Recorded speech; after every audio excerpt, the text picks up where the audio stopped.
public meeting of September 23rd, 2024 of the Township Council of the Township of Washington. Adequate notice of the meeting was given in accordance with the Open Public Meetings Act by the Township Clerk to at least 2 newspapers in January, and this meeting has been posted on the Township Bulletin Board, electronic message board, WCTV, and on the Township website. Please notify the municipal clerk for any disability requirements necessary for attendance at council meetings. The fire exits are located through the double doors to your right and through the door on your left. Please silence all cell phones. If you are unable to attend the council meeting in person and would like a topic to be addressed at the council meeting, please send an email to the Township of Washington. Contact all council members at once, twpofwashington.us.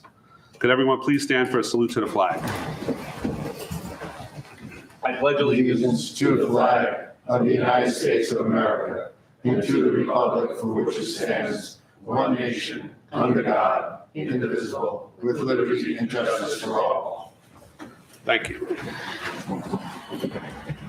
Roll call. Councilman Casio. Here. Councilman Sears. Here. Councilman Oman. Here. Councilwoman Velez. Here. Council President DeSena. Here. Let the record reflect also in attendance Mayor Peter Calamari, Township Administrator Mark DiCarlo, Township Attorney Siobhan Bailey, and Township Clerk Susan Witkowski. At this time, we'll be having a presentation from the NJSA COP Accreditation Program by our Police Department by Mr. Harry Delgado. Good evening, Mr. Delgado. Good evening, Council President.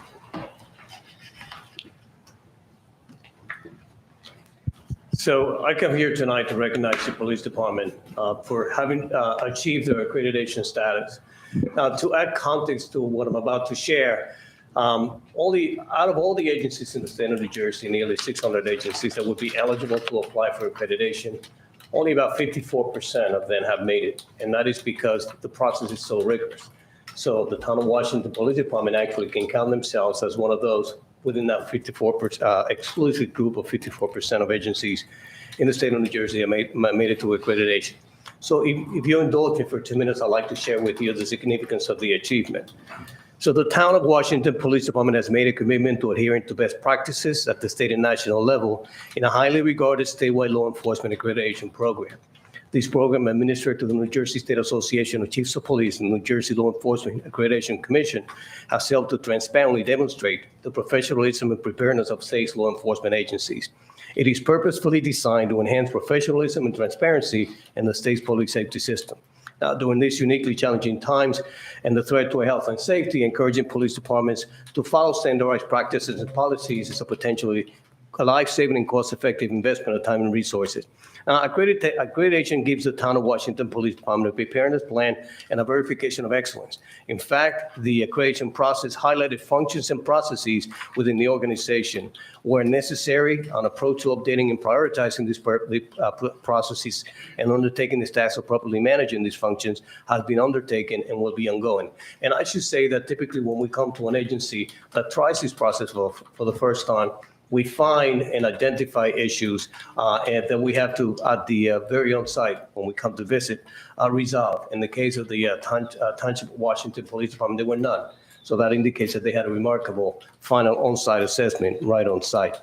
Now, in closing, I'd like to say that under the leadership of retired Chief Richard Skinner and now Chief John Calamari, both recognized for outstanding service by several police and community organizations, a high level of competence, leadership and professionalism is evident within the agency. Community policing, we say proudly, is an essential part of the Township of Washington's Police Department. So it is the opinion of the assessment team that the Town of Washington Police Department is a highly professional and committed agency which exemplifies all of the tenets of law enforcement accreditation at the state and national level. So it's indeed here my honor tonight on behalf of the New Jersey State Association of Chiefs of Police and the New Jersey Law Enforcement Commission to congratulate retired Chief Richard Skinner. I know he's here, there he is. And now Chief John Calamari, Accreditation Manager Sergeant Severio Fasciano, the members of the Town of Washington Police Department, the Mayor, Council President, and those citizens that they so proudly serve for having achieved the state initial accreditation, joining a very exclusive group of law enforcement agencies that have made this important commitment to excellence in policing. So to all, indeed, congratulations. You can clap for yourself. Congratulations.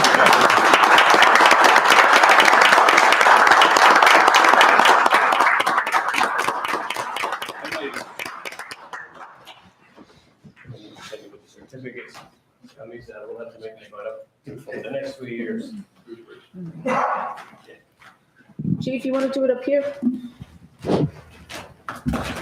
Just make everybody at home get a clear picture. You're welcome.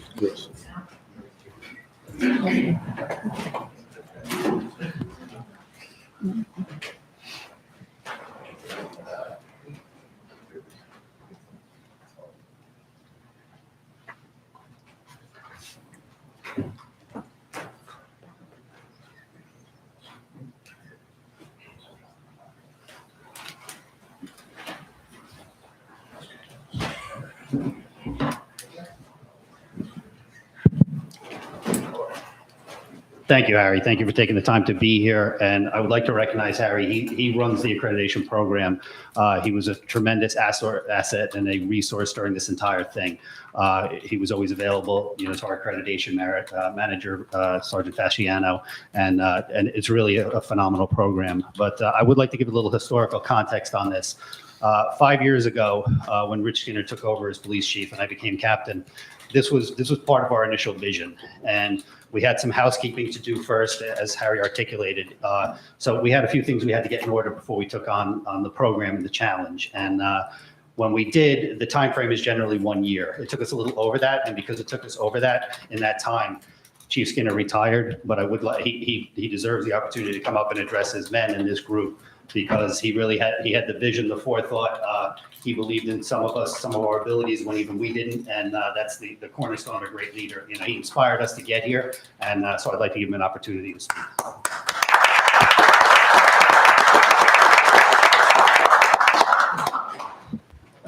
I'm sure that Chief Calamari will have some more words to say, but I think, everybody is up on the dais deserves a lot of credit. Our township administrator, Mark DiCarlo, comes from accredited police department. He was a chief there, and Mark was a help along the way. We had discussed this with Mayor Calamari as we were going through it, and he was fully supportive. And of course, there's some fees involved with this, and we had some professional consulting done to make sure we got there. So thank you to the council for having that vision and for always supporting the police department. And I'm going to really let the current chief say a little more, because it was him and Sergeant Fasciano who kind of led the process. But I think for my part in this, what I'd like to say is this goes out to each and every member of the Township of Washington Police Department. Every time an arrest was made, there was a little more work to be done. And when that report was written, there was a little more that had to be in that report and had to be documented. And then when those records were filed, there was more in those records. And Leanne's back there, took a lot of extra work by her. But really, sometimes police officers are a little resistant to change. And the word when we started accreditation from police departments around us was that it was kind of a pain in the neck to do all this new stuff. Fortunately, most of it wasn't new. We were already doing it. We just had to document it. But I think for my part today, I just want to proudly thank the men and women of the Washington Township Police Department that are sitting here tonight. So I think we should give them a hand.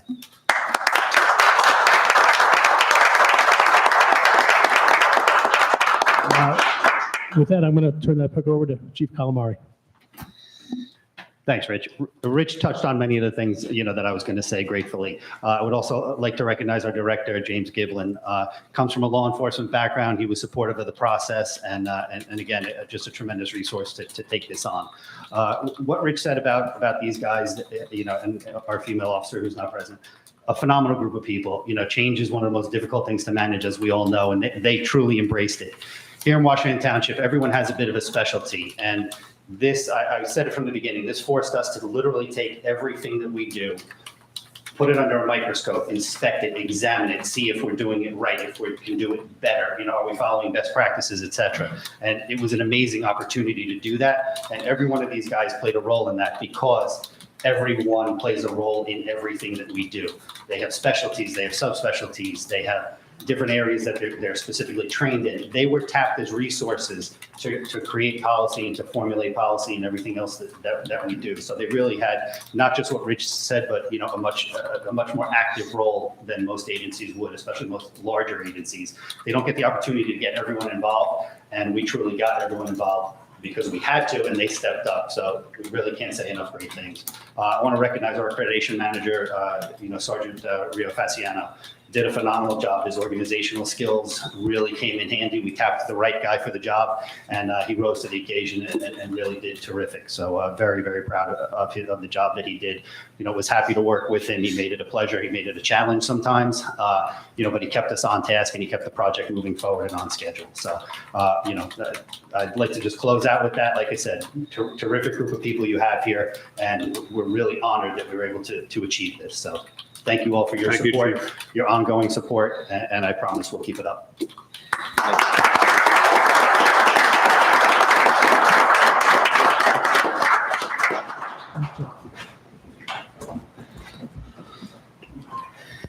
Well, thank you, everyone.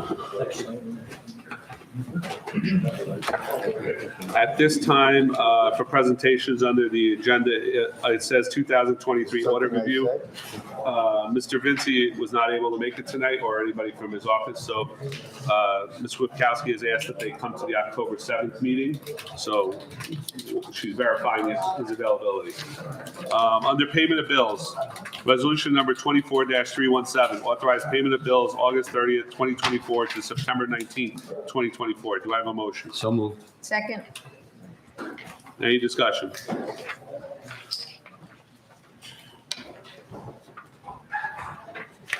I have Roll nothing. call? Well, Oh, I'm sorry. I mean, I had some questions. I don't know if, I did get them to the administrator later than I'm sure he anticipated, but if he has any response.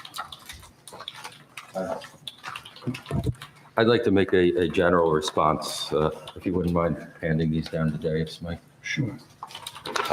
While that's coming down, that's a list of the bills that Councilman Ullman is questioning. They came in today at 12:13 via an email to the administrator, Sue, and the council president.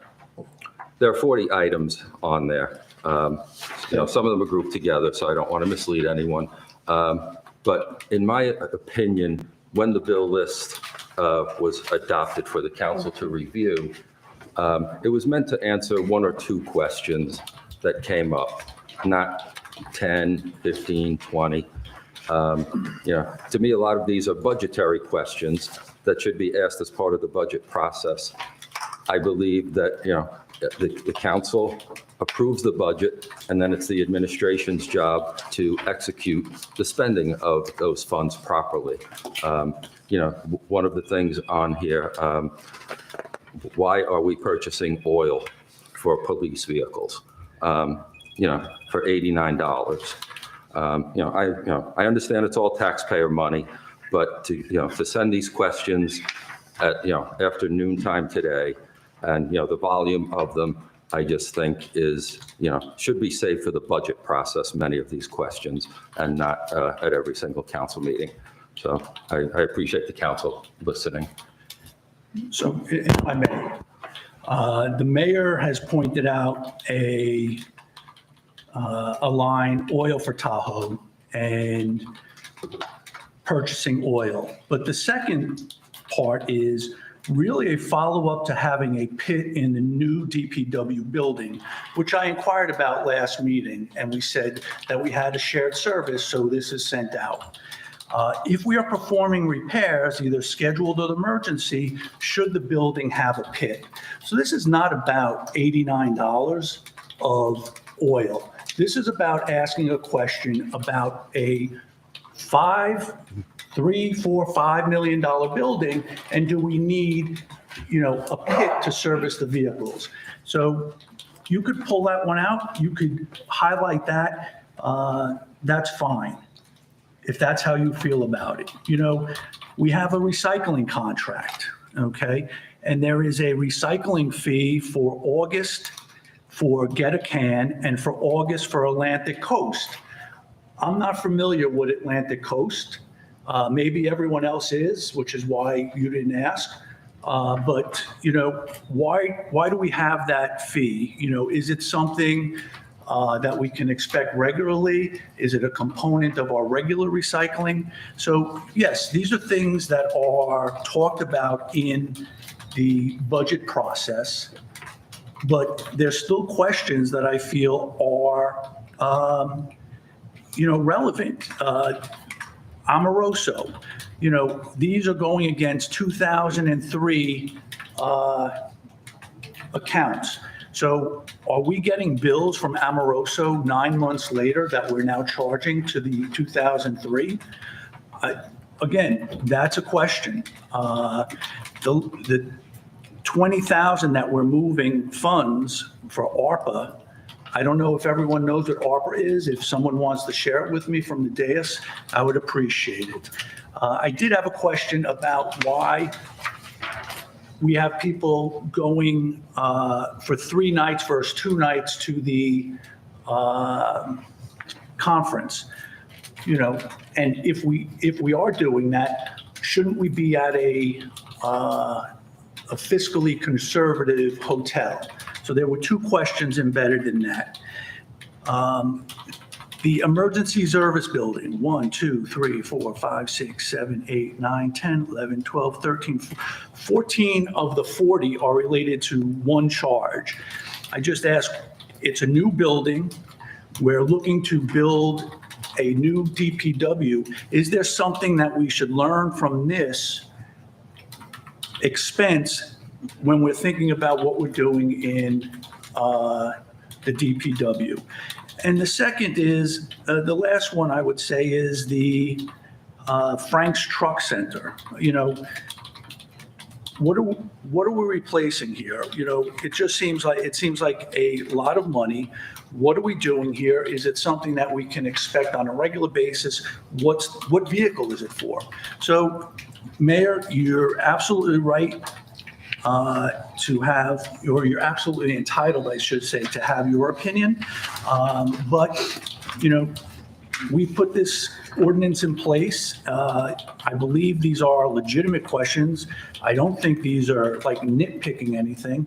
And, if you're going to highlight an item and call me out, at least give the full explanation, because I am not asking about $89 for oil. I am asking about a long-term situation where we're making a significant investment, and do we need to consider it? So that would be my answer to your question. And if the administration chooses not to answer this, that's fine.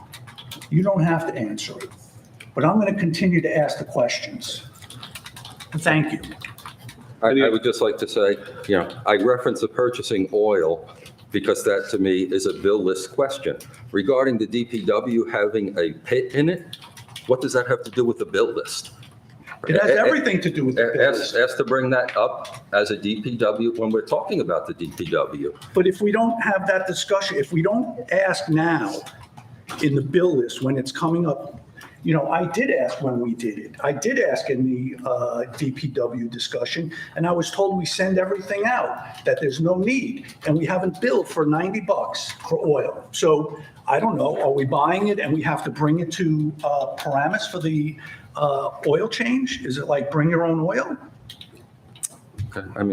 I would, I'd like a straw vote from the council if they want to continue with this process of answering the questions during a meeting and taking up valuable time during a meeting for just one member of the council, or do you want to have Mr. Ullman, Councilman Ullman, submit these and have the administrator get back to him offline?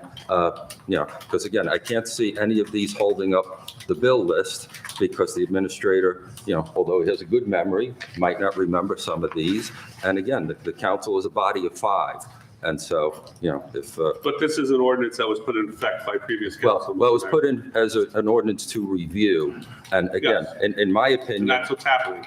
Yes, but and again, the spirit of the ordinance, I think, is being abused a little bit.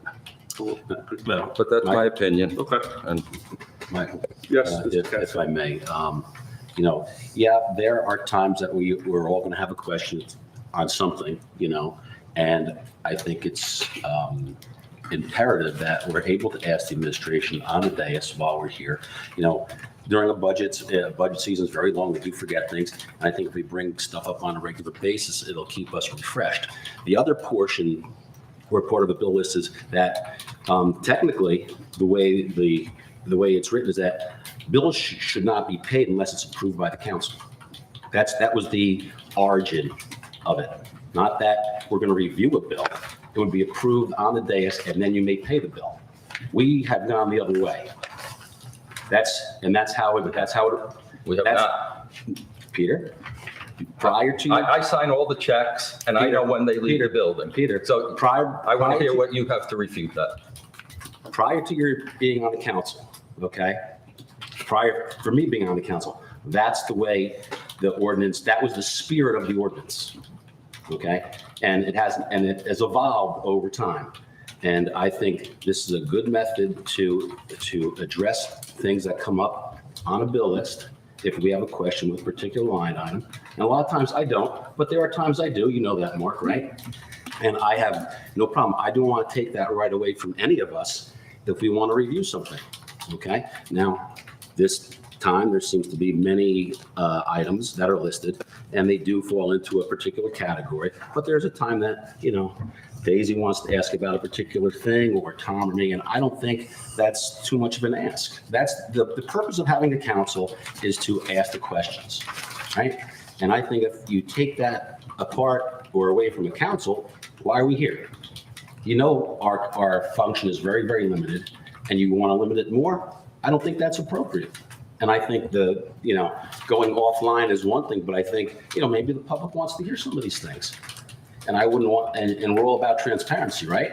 I think it's very transparent if we do it on the dais. I'm not saying go through every bill, and we never do that. We pick out certain things that are particular to us. I might be interested in recreation, and Daisy might be interested in public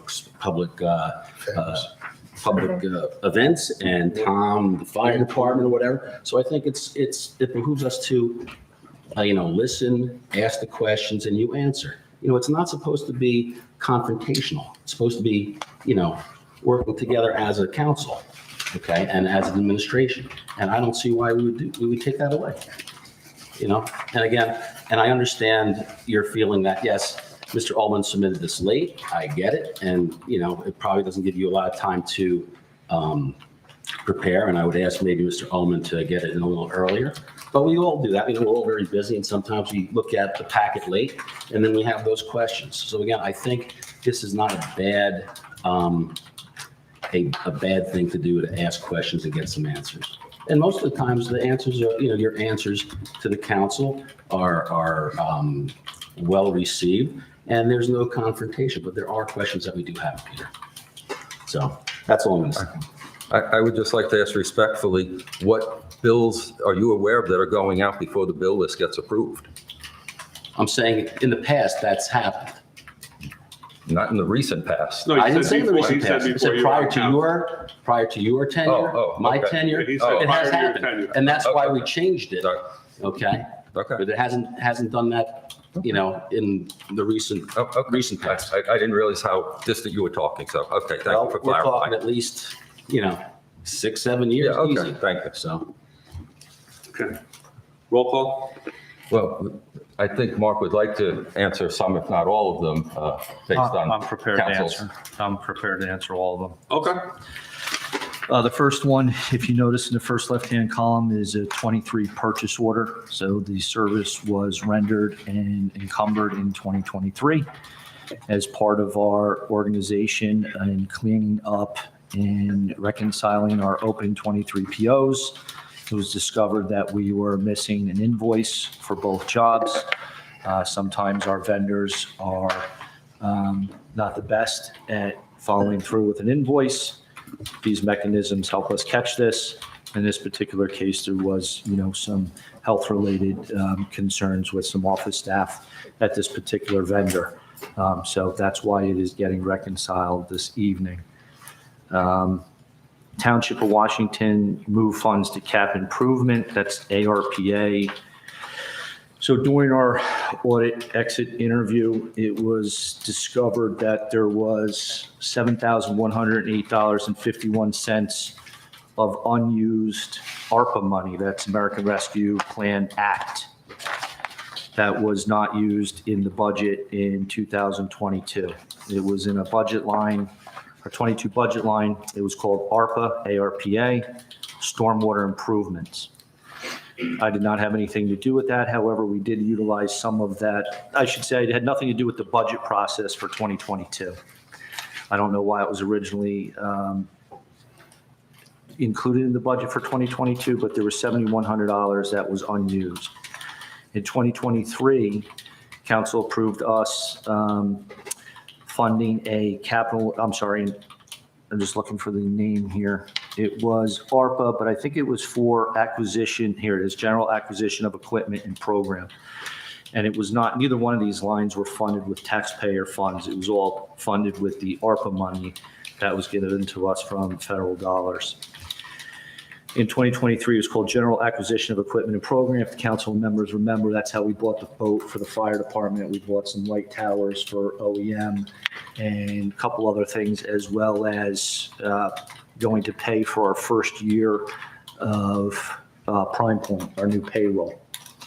It was not necessary to pay in advance, so there was $20,000 for the Prime Point, so $20,596.51 was remaining unused from the 23 budget line.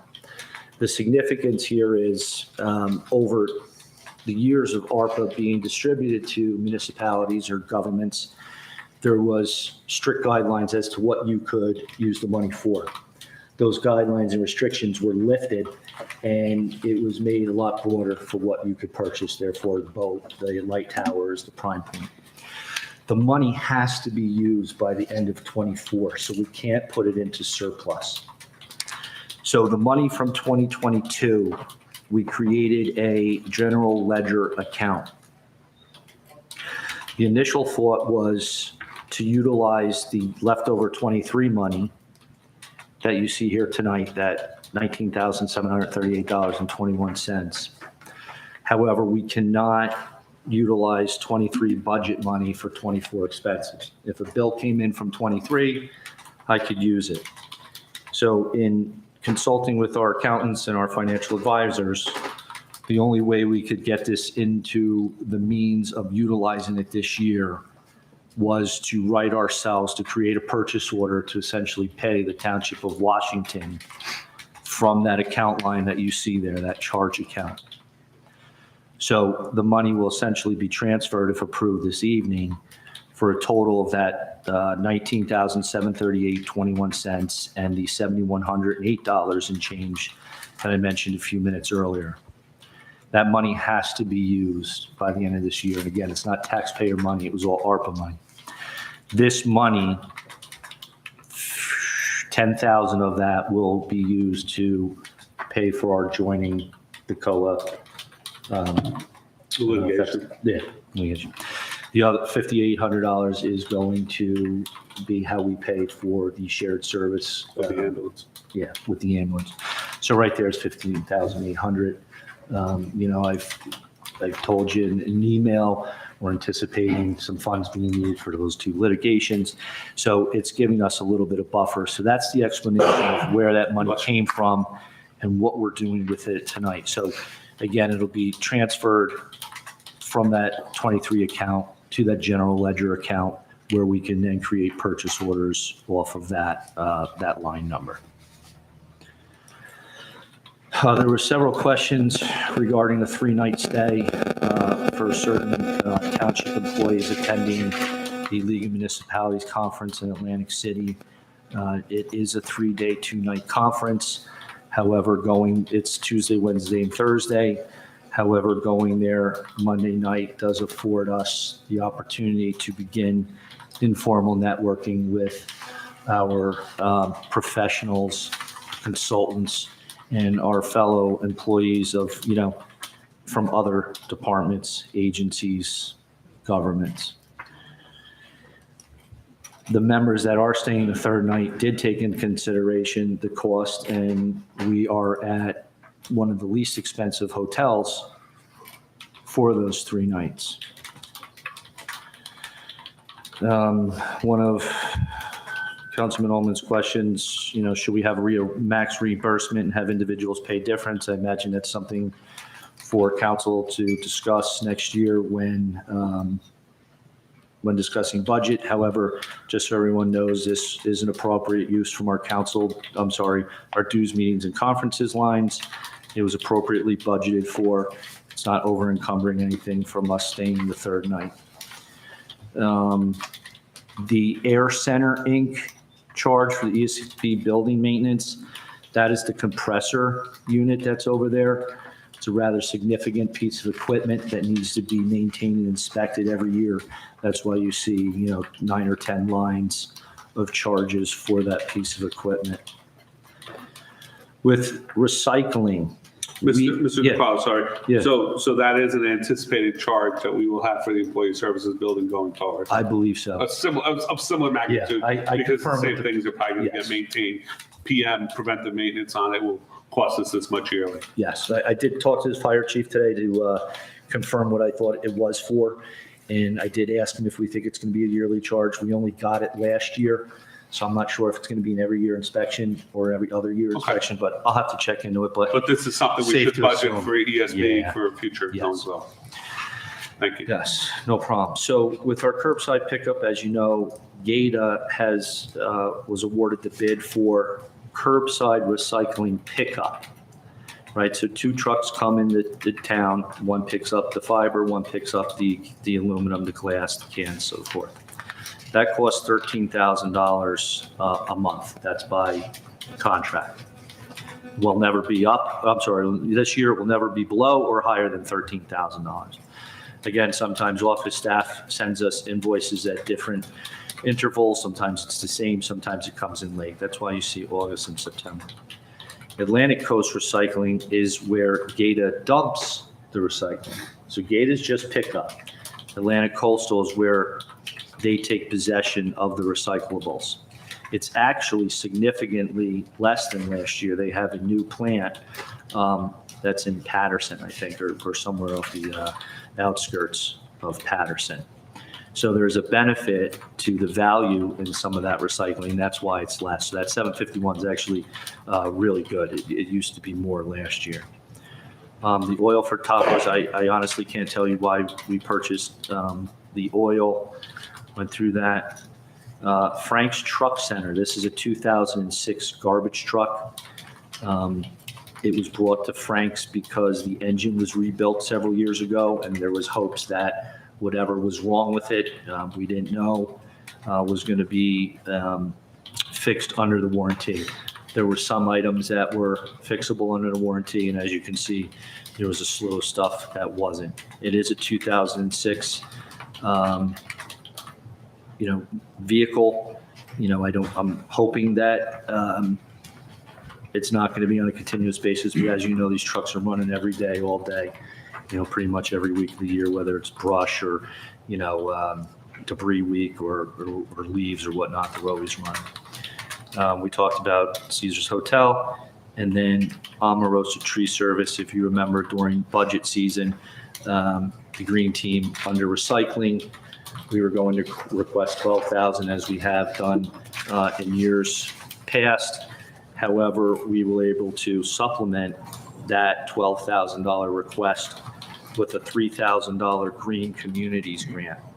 So in the recycling green teams line, we only asked for 9 instead of 12. It was then supplemented with a budget line called Green Communities Grant.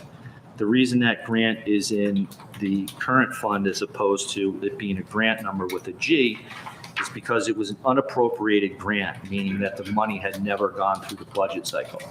So the only way for us to get unappropriated grant funds is to bring it through a budget cycle. If we did not use this $3,000, or say we used half of it or a portion of it, at the beginning of 25, our CFO would then create a grant line and put that balance in there. So that's how grant lines, because you under 99.9% of the time, they're always reimbursable. We're not getting the money up front. So that money was utilized to pay for the 30 Green Giants that were put over at Sherry Field. And that concludes the questions on the bill list. Thank you. Thank you, Mr. DeCarlo. Roll call? Councilman Casio, Yes. Councilman Sears, Yes. Councilman Oman, Yes. Councilwoman Velez, Yes. Council President Zacetta. Yes. PSA for September 23rd, 2024.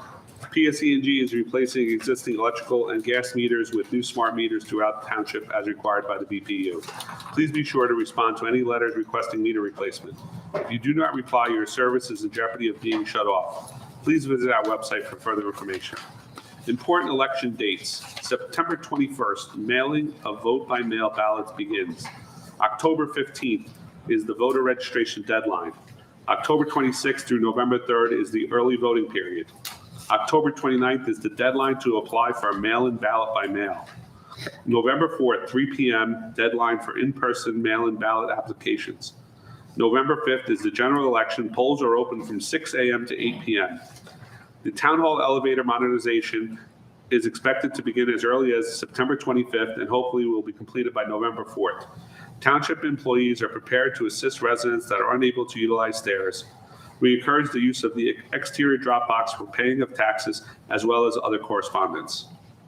The Township of Washington's first annual Washington Wicked 5K and Kids Fun Run will be proudly sponsored by VFW Post 6192 and be held on Sunday, October 20th at 9 a.m.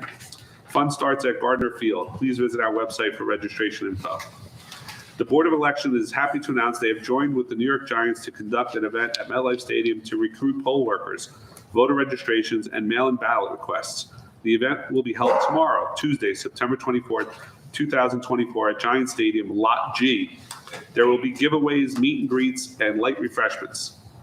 The Bergen County Satellite Office and Passport Outreach Service are coming to the township this Wednesday, September 25th, from 10 a.m. to 2 p.m. Please visit our website for further information. Our annual flu clinic will be held on Wednesday, September 25th, from noon to 1 p.m. at Town Hall.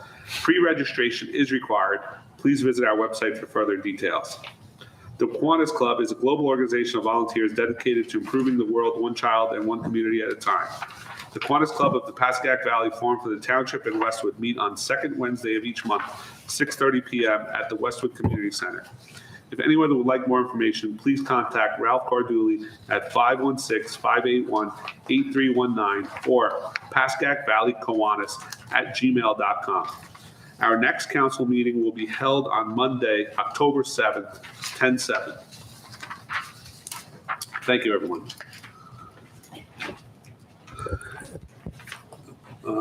Follow-up report, Mark, do you have one, please? Yes, and before I forget, we were notified this morning that the elevator work is going to start 9:25. So it is correct. Yes, hopefully nothing changes, but it will start 9:25. Thank you. All right, good evening, everyone. Council President, to Senate Council and Mayor. This is my follow-up from Township meeting on September 9th. There was no resident no resident concerns or questions to follow up on. Council concerns and questions, DPW building. Anthony Iovino has been given approval to move forward with the architectural design of the new building in accordance with the signed proposal for his services. Additionally, Mr. Iovino has been requested to prepare an alternate bid to include a brick face front of the building and 3 sides to be comprised of split-face insulated block. Glenn Beckmeyer, Township Engineer, will be conducting the engineering services for the site design of the new DPW building and the parking lot area. He's working on the site design to include a cost estimate that we hope to get back to council as soon as we can. Council had questions pertaining to Resolution 24309, awarding a bid to Appraisal Systems. Council was provided this information on September 11, 2024. There was a concern as to when the actual appraising would begin based on the date of October 1, 2025. That was written in the resolution. Hopefully I do my best to explain this, but the October 1, 2025 is representing the date established by state law Division of Taxation for the valuation date. Every year, October 1 is the date of valuation. This means all the groundwork must be completed by this date for the 2026 tax year. At the end of that meeting, I thought council did not approve the resolution. That's why I was trying to get it to you so quickly. So I was very thankful once I came to reality that it was passed. Yes. So there was a couple revisions going back and forth between us, Appraisal Systems, and Ms. Bailey today. We're hoping to have it reviewed and for the mayor's signature tomorrow, which will unlock the beginning of the working on those appraisals. I did meet with our tax collector and tax assessor to discuss the items just mentioned. There's no involvement from the tax collector during a reassessment process, therefore there was no need, she does not need to review the bid. Further questions asked by Councilman Ullman that evening: is the company insured? Yes, and the certificate of insurance was provided in the bid packet. Do the employees of appraisal systems need to have background checks? Appraisal system conducts a background check of their employees. All information pertaining to the individual and their vehicle will be provided to the town and the PD. The info on the employee ID consists of name, picture, license plate number, and vehicle description. Once we have that information, we'll disseminate on our social media platforms. Question of what does CAMA, the acronym, stand for? Stands for Computer Assisted Mass Appraisal. How will information be integrated? Appraisal Systems works with our tax assessor, and the files are electronically integrated. In regards to the lighting ordinance, I spoke with our code enforcer, court administrator, and township attorney. A recommendation on ordinance was recommended to the council and will be discussed during conference agenda. There was discussion on the utilization of older capital ordinances to fund current projects within the township. Fortunately, there are remaining balances in a few capital accounts to fund projects to support our infrastructure. Examples include much-needed road repairs, repairing the sinkholes, repairing the sinking catch basins, and drainage problems. The repairs and improvements are non-discretionary and address safety and property damage potentials. On occasion, I have found that we do not have the benefit of time or sufficient advance notice to plan for expenditures. Although greatly appreciated and at no fault of the county road department, we were informed that Van Amberg, Washington Ave, and Ridgewood Road would be paved in the very near future. In 2023, we were told the resurfacing could happen in 2024 or 2025. Part of the township's responsibility is to identify sanitary manholes and structures that need replacement or repair on those county roads. DPW inspected approximately 80 sanitary manhole structures, out of which 30 need to be repaired or replaced. Under these circumstances, the township only has to pay for the items, not the labor. The items cost approximately $14,000. We had funding in older road improvement capital lines to purchase the items. If we did not, and the county roads were resurfaced, repairing afterwards, the township would be responsible for purchasing the items and the cost of labor. Speaking with our engineer, those repairs may have reflected a cost of $75,000, of course, if they had to all be replaced at once. At the end of September, staff members and I will complete our quarterly review of accounts and expenditures. Council will receive the review of all accounts as they have been receiving. This will include the balances of all capital accounts. Recently, we discovered several open purchase orders from the early 2000s. There was a total of 12 for Azalina and Fury Engineering. These were no longer needed and were closed. This placed a total of $19,255.55 back into capital account lines that previously had a zero balance. These account lines will be part of our review, and the council will be updated with our recommendation on the most productive use of these funds. Under updates, I did tell you I will be providing a more comprehensive update on the project tractor offering conference agenda. I did want to update the council and the residents on two other things. Recently, starting in June, we were made aware of a property at 558 Beach Street that was not being tended to because the home was essentially abandoned. It was being worked on by our clerk's office and health department, as well as our code enforcement officer. Sometime later, it was brought to my attention by council president and also by some neighbors that were very upset with the unsightliness of and condition of the property. I did meet in person with a group of 3 or 4 of the women there that represented the larger group of maybe 7 or 8 residents. I informed them of the update. It's apparent, it seems as though the house is in transition from the previous owners to becoming HUD property. So essentially HUD is right now responsible for the cleanup. We were able to make good relationships with them as well as the property management group. And we're happy to say that last Saturday, they came and cleaned up the property. There still is work to be done. We've also got them to commit to coming every 2 weeks moving forward until the house is, reoccupied by whoever is going to, take ownership of the home and do it themselves. Part of the problems were overgrown weeds, trees, brush. There was garbage in the front that our DPW took care of, which was a health-related issue. There was a couple of vehicles. One of the two were moved, which was a motorcycle. There's still a vehicle there. And there was an enormous amount of just personal property kind of trash in the backyard. The problem is that personal property could not be removed by the HUD or the property manager because it was personal property belonging to the current owner. So we were able to at least get it put inside one of the structures, either in the garage or the shed was there.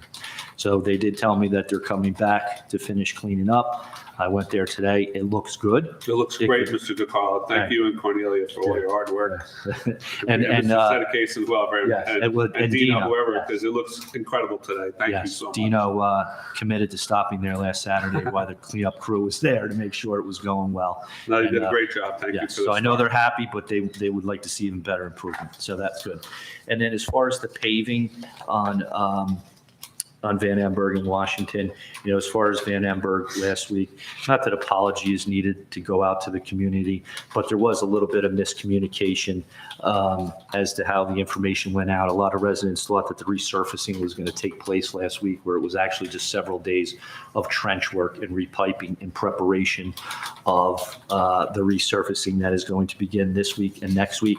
The police department, as well as our social media, meaning the township, did put stuff out.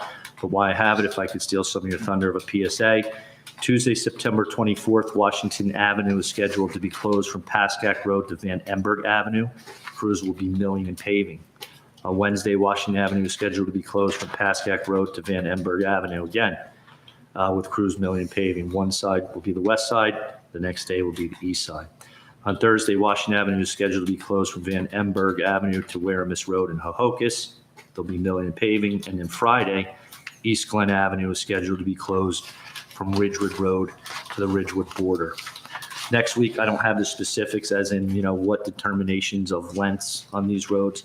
However, it's important to know that on September 30th and October 1st, there will be milling on Van Amberg, and there'll be paving on East Glen on October 1st, and then on October 2nd and October 3rd, there will be paving on Washington and Van Amberg, and I'm sure the police department will be updating us later this week as to what sections of Van Amberg will be done when.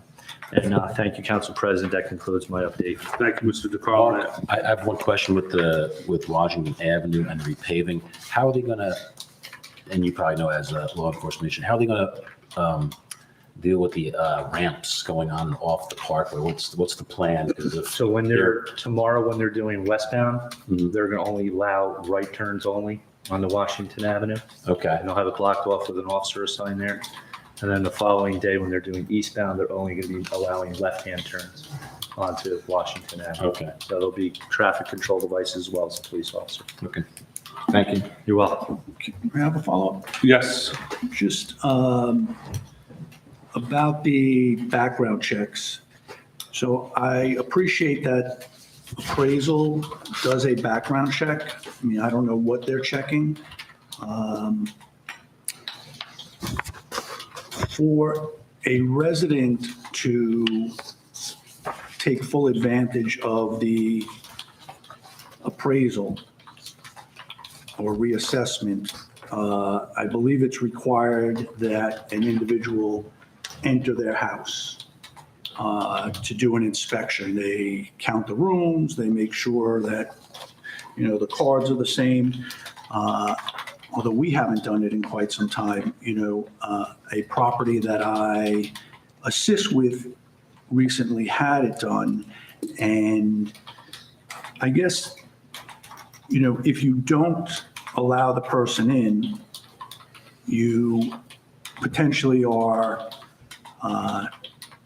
penalizing yourself because they cannot get in, they cannot see the state of the house, they can't do the inspection, the interior that they are required to do. And I guess if we're telling people that they need to let these people in to get the full advantage of their reassessment, I believe we should perform a check on the people that are doing this. This is not a contract between the individual and a utility provider. If they don't want to let PSE&G in, that's their problem. But this is a municipal requirement that we are putting upon the homeowner or the property owner. And I believe that we should check individuals who are going to be going into township houses, potentially with, small children, potentially with elderly adults. I don't see why, we shouldn't make that request. So I do appreciate that they do a background check. I don't know what they're checking. Are they checking, for financial stability? Are they checking for criminal records? Are they checking on, registries? So, that's why I brought it up, and that's why I bring it up again to the council to see if it's something that they want to pursue further. So you want the police department to do a background check on this company's employees?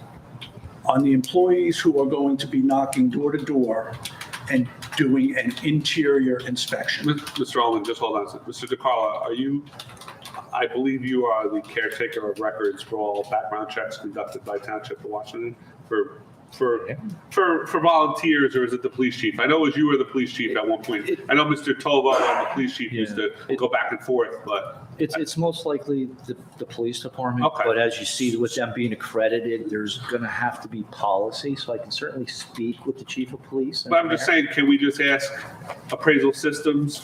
Like, I know, like, when I run background checks on my volunteers, Oh, to see them, you mean? it just comes back, like, this is the person's name, they've come back clear from the FBI registry, the sex registries, all that, it comes back clear. So if the police chief and whoever is the caretaker of our municipal township records for volunteers could review that and determine that it's in the same alignment that we do for our volunteers, would that be acceptable, Mr. Ullman? Sure, I mean, Yeah, so all you gotta do is just ask appraisal systems if they could just show us. But that's what it says here. It says all information pertaining to the individual and their vehicle will be provided to the town and the police department. So we're doing that. Well, that's more like the That's badge just they're the- going to be wearing, like their ID. it's a name and a picture. Yeah, no, So- what Mr. Ullman's asking for the ID. actual background check. So like, you do get a file, like if I run like Michael DeSena as a volunteer, which I do every year, it comes back that I'm not on the sex registries and all that stuff. So, and then we keep it, the Little League of America International keeps it in their database. I don't know, I only see it, luckily, knock on wood, we've never had somebody come back. Yeah. Not good. I But will ask them if they're. Yeah, willing to- if they're just willing to, share the if not, we just Yeah. have to run it really quick. I mean, it's not Yeah, that. that's the part I don't want, Yeah. to lead the council to believe that can be done, because there is They have to requirements fill for out certain the- things. yeah. So, are we going to be able to tell you that their license is not suspended? You don't care about that, but being able to run their fingerprints for criminal records, that might not be able to be done. So let me see how I make out with appraisal systems, Yeah. and I'll talk to the chief of police and see what actually And I can think be done. if you determine that what they've run is in almost alignment with ours of what we run, and we could just say, hey, just show us that it came back clean, we're in good shape. Yeah, I mean, in the end, the resident's still going to just be taking our word for it, so, well, I will ask those questions. Thank you. And I would think that a company that does this would probably not, knowing the circumstances of the children and elderly at home, they wouldn't be employing folks with that kind of record to Well, you begin would with. hope so, but you know what? I think we've seen in the news and where, teachers, it just, because I think it gets It's publicized a okay, little you more. could say it. But teachers who are, entrusted with our children, on a regular basis, are on a regular basis in the news. So to me, to ask, are they given a thorough background check, or at least the equivalent to what we do when we hire someone to work with individuals? So in the rec department and the coaches, we do something, we run them through, and we determine that they're safe to be around our Yeah. children. So we're giving a, So maybe we have like a series of, let's say, 10, and those are the 10 that only work in town. Well, that's why I'm asking Mrs. That's DiCarlo to just speak to Okay. appraisal systems and just So have it's them the show them the same information 10. with the police chief, and if they determine that it's the same, it's in alignment to what we do for background check, and they determine that it's acceptable, then we're good. And if you could just report back to us saying yes or no, and then we'll take it from there. Yes, Mr. I think Councilman Wong is correct. Putting another layer of security is well worth it for the amount of money we're paying. And I think adding another layer of security would probably ease some of the residents in the township. Yeah, absolutely. and I don't think we should check I don't believe we need to check everyone. It's those. No, the ones that are going in the homes, yes. Going in the homes. And that's what okay. Thank you. Motion to open the public meeting. So move. Second. All in favor? Aye. Would anyone in the audience like to come up and address the council? Good evening, Mr. Zicko. Good evening. Kevin Zitko, 661 Jefferson Avenue Township. I'm here today to discuss the closure of Colonial Boulevard for Halloween. After participating in this event last year and over the last several years, both as a parent and a first responder, I shared many of the same concerns as Chief Calamari recognized in his press release. However, I also recognized that it was a great community event until it grew in such size and scope, largely because it was such a safe and enjoyable event. I know many residents were disappointed to learn that it would not take place this year. Last year, I had developed a plan as a suggestion or a starting point to improve the safety of this event due to my concerns over the crowds that were present. I didn't present it at the time because I wanted to see how things unfolded this year. Now that the event has been canceled, I'd like to offer a plan, again, as a potential working project and starting point to the residents of Colonial Boulevard and to the township as a potential framework for allowing the event to continue in the future while addressing the concerns raised by both the police chief, myself, and many other residents in town.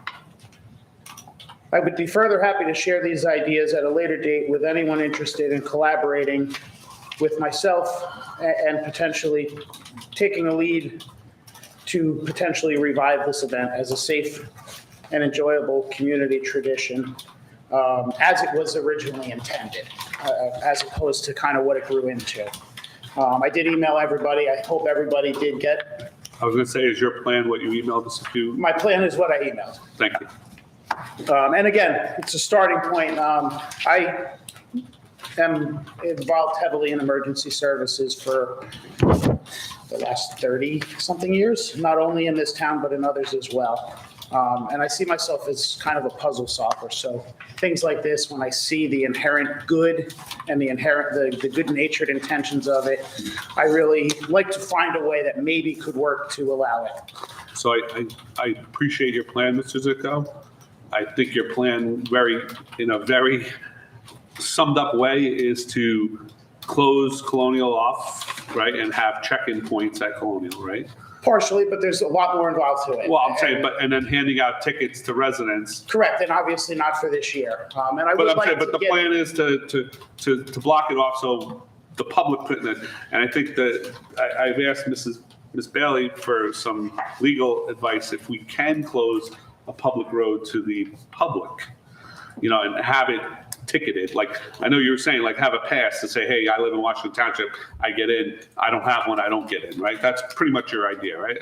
I know I'm very, you had a lot more eloquent, you put it a lot more eloquently in your email, but the objective would be to not let anybody that doesn't have a ticket onto that portion of Colonial that's closed off for the event. Yes. Yes? So can we close a public street and have a ticketed event on a public street? So generally, a town can't prohibit non-residents from attending a public event From a held on a publicly public. funded event. No, on a public event on a public street, an event on a public street. It implicates violations of the First Amendment, right to assembly, 14th Amendment, equal protection. A town can place reasonable restrictions on events. It just can't be based on residency. And I have not looked deeply into the question on what kind of restrictions. I haven't seen your plan, unfortunately. The reasonable restrictions can be crafted as long as they're not in violation of the constitutional amendments. I just Understood that. Yeah. And I'd like to present this anyway, because there are maybe things that could grow out of it to do something. We do allow block parties where streets are closed off. Now, those are privately held. So it is something maybe that the residents, there could be a potential workable way with an attorney's advice and without. So I would like to at least go forward. I did spend a lot of time here waiting. And if it legally can't be held, certainly then there's an answer.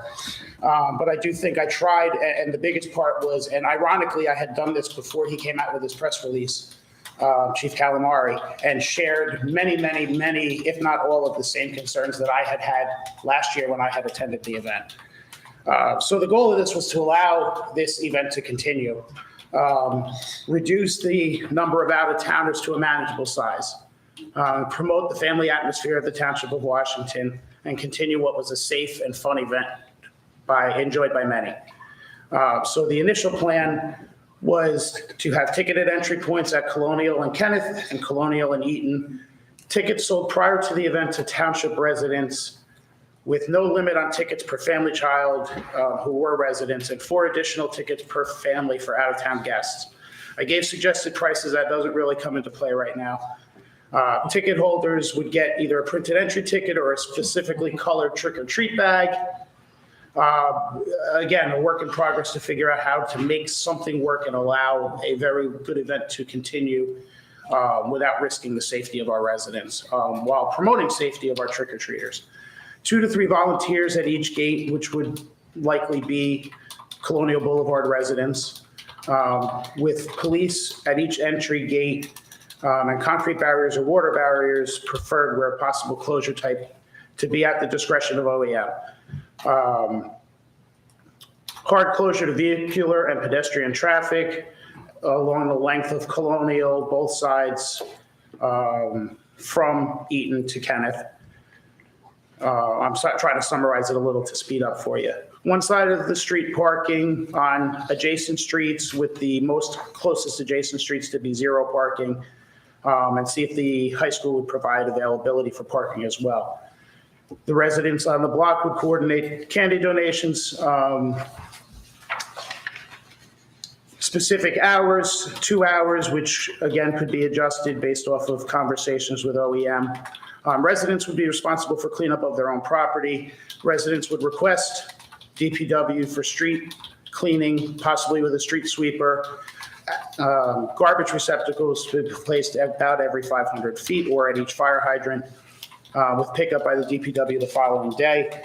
Meet with OEM, police, fire, EMS at least 2 months prior, 1 month prior, 1 week prior, and 1 day prior as needed and at the discretion of OEM, and requesting permits through the town if needed.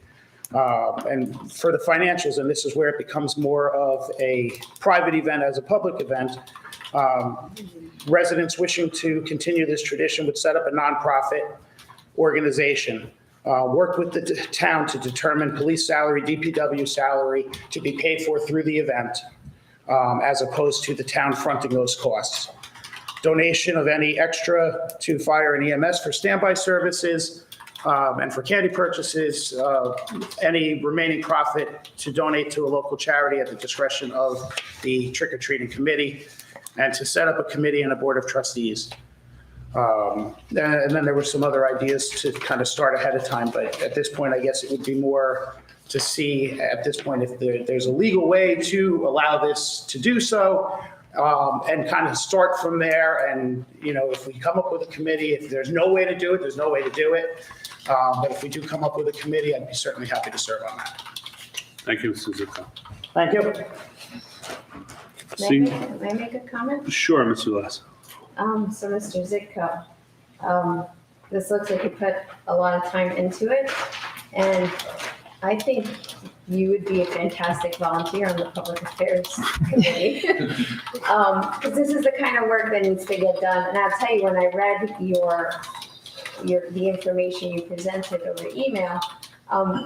It sounded like a great event at the hopefully future swim club, whatever it becomes. Something that it could be a full-blown kind of community party that is Halloween driven. So I think there's a lot of great ideas here. Again, because of the legal nature of it and on Colonial Public, that would, I'll leave that up to the attorney. But I know you put a lot of work into this, so I appreciate you taking that time to do so. It's a lot easier said than done, so thank you for taking the time to think outside the box for our community. Thank you. Yes, thank you, Mr. Zicko. You did put a lot of time and effort into this endeavor. I would appreciate if the mayor could share it with our township attorney to see if there's any real restrictions on leaving it as Mr. Zicko presented it on Colonial. But I think, Ms. Velez brings up a good point. When the swim club is finally able to be utilized, maybe we could have like you said, a community bag sale. You can't enter without buying a bag or something, and that would fund the party. This is how ideas grow. Yeah, no, but that would be the way, like, buy a bag and you get to enter, right? It's like trunk or treat, right? You pay by the trunk, right? So you buy your spot, but here you'd be buying a bag so your kids could enter And the it's event. a safe and closed location, so you're kind of getting that whole vibe without. And my fear behind this, if you give me another minute or two, my fear behind this was this is going to happen regardless of whether we actually close it or not. And through years before this started, I trick-or-treated Colonial even as I was a kid. And that was one of the top streets to go in town since 40 years ago, because it was a But having long, 5,000 to 10,000 people on it was a Colonial long is not stretch of road that it was I appreciate easy. it. Drop the kids off at one end, my parents would drive down the other end. When I got there, I was done trick-or-treating except for my own local neighborhood. There you go. And it grew to a point where just the town residents were so many in number that it became a safety issue. And I mean, trick-or-treating in general at night is a safety issue. Every street could be dangerous. There's lots of streets with no sidewalks. That's how it kind of grew into what it did to start with. And then the publicity and the word of mouth got out, and that's kind of what really triggered it to, I think last year it was probably close to 4,000 people there. Yeah. Which we don't have 4,000 people in town trick-or-treating at our residents, much In less 2 on one hours. block. In 2 hours, Right. 4,000 people in 2 hours. But a lot of residents there did enjoy it, so I So, said, Ms. okay. Velez, you have Mr. Zicko's number to get him on the public So it affairs. sounds like he's So gonna him and volunteer, Sasha should be talking soon. So I just thought that, there should be a way to make something somehow work without what it became. Correct. So that was my genesis. Thank for you this, for all your and thank you effort. for giving me the time to talk about it. Thank you. Thank you. Seeing no one else in the audience, is there any? May I just, Yes. since this came up, I'd like to just read the chief's statement for the people who don't have access to social media, That's fine. since it came up as a topic. So if you'll indulge me, I can get through this in about a minute and a half, I think. Several residents have raised concerns regarding the decision to not close Colonial Boulevard on Halloween to vehicular traffic, so I would like to share the basis for the decision. The scope of the event has grown way beyond what was initially conceived and intended. What started as a small local town event for the residents was unfortunately broadcast and advertised significantly beyond the town and beyond the county and state. The number of out-of-town, out-of-county, and out-of-state people who attended now significantly outnumbers the residents. It was never envisioned to become what it evolved into. The size and scope has grown beyond what the available resources can effectively manage. There are other safety concerns in addition to traffic that have to be taken into account. Myself and many of my officers have training in event safety and security planning. We have also consulted with and worked with outside agencies. I can assure the residents that safety is the top priority and that extensive safety measures will be in place. Thank you. Thank you. Motion to close the public portion of the meeting? So moved. Second. All in favor? Aye. Thank you. Ordinances, adoption, second reading. Ordinance number 24-14, an ordinance permitting overnight parking for active first responders of the Township of Washington. Resolution number 24-318, authorized second reading and opening of public hearing for ordinance 24-14. Do I have a motion? So moved. Second. There is no one here from the audience. Any discussion? Roll call? Councilman Casio. Yes. Councilman Sears. Yes. Councilman Ullman. Yes. Councilwoman Velez. Yes. Council President DeSena. Yes. Motion to close the public hearing for ordinance number 24-14. Do I have a motion? So moved. Second. Roll call? Councilman Casio. Yes. Councilman Sears. Yes. Councilman Ullman. Yes. Councilwoman Velez. Yes. Council President DeSena. Yes. Motion to adopt ordinance number 24-14 at second reading by title. Do I have a motion? So moved. I'll second it. Roll call? Councilman Casio. Yes. Councilman Sears. Yes. Councilman Ullman. Yes. Councilwoman Velez. Yes. Council President DeSena. Yes. Ordinance number 24-15, an ordinance to implement goals and objectives of the Township of Washington 2019 Master Plan Reexamination Report. Resolution number 24-319, authorizing second reading and opening a public hearing for ordinance 24-15. Do I have a motion? So moved. Second. Roll call? Councilman Casio. Yes. Councilman Sears. Yes. Councilman Ullman. Yes. Councilwoman Velez. Yes. Council President DeSena. Yes. Motion to close the public hearing for ordinance number 24-15. So moved. Second. Roll call? Councilman Casio. Yes. Councilman Sears. Yes. Councilman Ullman. Yes. Councilwoman Velez. Yes. Council President DeSena. Yes. Motion to adopt ordinance number 24-15 at second reading by title. I'll make the motion. Someone second? Second. Roll call? Councilman Casio. Yes. Councilman Sears. Yes. Councilman Ullman. Yes. Councilwoman Velez. Yes. Council President DeSena. Yes. Ordinance number 24-16, an ordinance to implement goals and objectives of the Township of Washington 2019 Master Plan Reexamination Report by rezoning specific properties. Resolution number 24-320, authorizing second reading and opening a public hearing for ordinance 24-16. Do I have a motion? So moved. Second. Any discussion? No one here from the audience. Roll call? Councilman Casio. Yes. Councilman Sears. Yes. Councilman Ullman. Yes. Councilwoman Velez. Yes. Council President DeSena. Yes. Motion to close public hearing for ordinance 24-16. So moved. Second. Roll call? Councilman Casio. Yes. Councilman Sears. Yes. Councilman Ullman. Yes. Councilwoman Velez. Yes. Council President DeSena. Yes. Motion to adopt ordinance number 24-16 at second reading by title. Do I have a motion? So moved. Second. Roll call? Councilman Casio. Yes. Councilman Sears. Yes. Councilman Ullman. Yes. Councilwoman Velez. Yes. Council President DeSena. Yes. Ordinance number 24-17, an ordinance to implement various goals and objectives of the Township of Washington 2019 Master Plan Reexamination Report. Resolution number 24-321, authorizing second reading and opening a public hearing for ordinance 24-17. Do I have a motion? So moved. Second. Roll call? Councilman Casio. Yes. Councilman Sears. Yes. Councilman Ullman. Yes. Councilwoman Velez. Yes. Council President DeSena. Yes. Any discussion? And there is no one in the audience for this. Motion to close public hearing for ordinance 24-17. So moved. Second. Roll call? Councilman Casio. Yes. Councilman Sears. Yes. Councilman Ullman. Yes. Councilwoman Velez. Yes. Council President DeSena. Yes. Motion to adopt ordinance number 24-17 at second reading by title. Do I have a motion? So moved. Second. Roll call? Councilman Casio. Yes. Councilman Sears. Yes. Councilman Ullman. Yes. Councilwoman Velez. Yes. Council President DeSena. Yes. Ordinance number 24-18, an ordinance amending Chapter 223, Article 3 of the ordinances of the Township of Washington entitled Parking, Standing, and Stopping. Motion to introduce and pass ordinance number 24-18 at first reading by title. So moved. Second. Roll call? Councilman Casio. Yes. Councilman Sears. Yes. Councilman Ullman. Yes. Councilwoman Velez. Yes. Council President DeSena. Yes. Resolution number 24-322, authorizing publication of ordinance number 24-18 and scheduling a public hearing. Do I have a motion? So moved. Second? Second.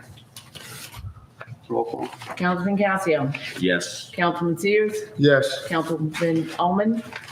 Yes. Councilwoman Velez. Yes. Council President DeSena. Yes. Resolutions and consent agenda. The following items have been determined to have the unanimous consent of council and will be enacted in one motion. Should any item require independent consideration, any council member may have such item removed from the consent agenda. Does anyone have any resolution they'd like removed at this time? Yes. Which one, Mr. Kessler? 336, the last one, 336, okay. and 324. That's the second one. 336 and 324. Any others, ladies and gentlemen? I asked 323. 323? Do we ask here if they should be tabled until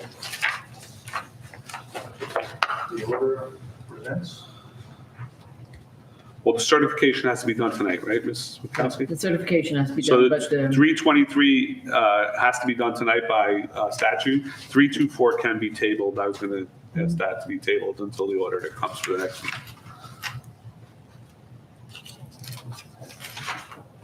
But let me go, any others before, and I'll go through them and then we'll come back to three.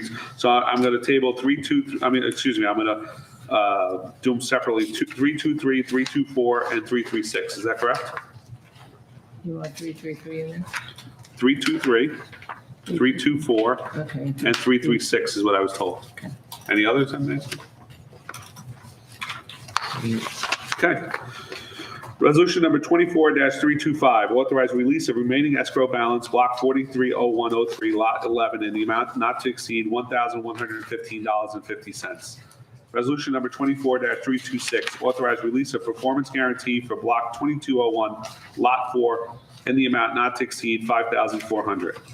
Resolution number 24-327, authorize release of remaining engineering escrow balance for block 3106.01, lot 1, in the amount of not to exceed $392.25.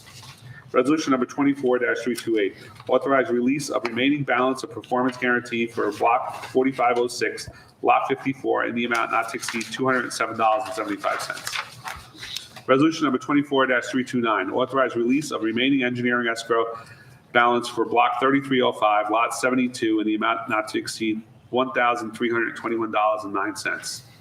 Resolution number 24-330, authorize release of remaining engineering escrow balance for block 250303, lot 5, in the amount not to exceed $362.25. Resolution number 24-331, authorize release of a portion of engineering escrow balance for block 4314, lot 7, in the amount not to exceed $4,880. Resolution number 24-332, authorize release of remaining engineering escrow balance for block 2318, lot 21, in the amount not to exceed $145. Resolution number 24-333, authorize cancellation of any current tax liabilities and all future property tax bill due to U.S. veterans permanent disability, block 4210, lot 2, and authorize refund of payment of Q3 2024 property taxes to CoreLogic in the amount of not to exceed $2,862.15.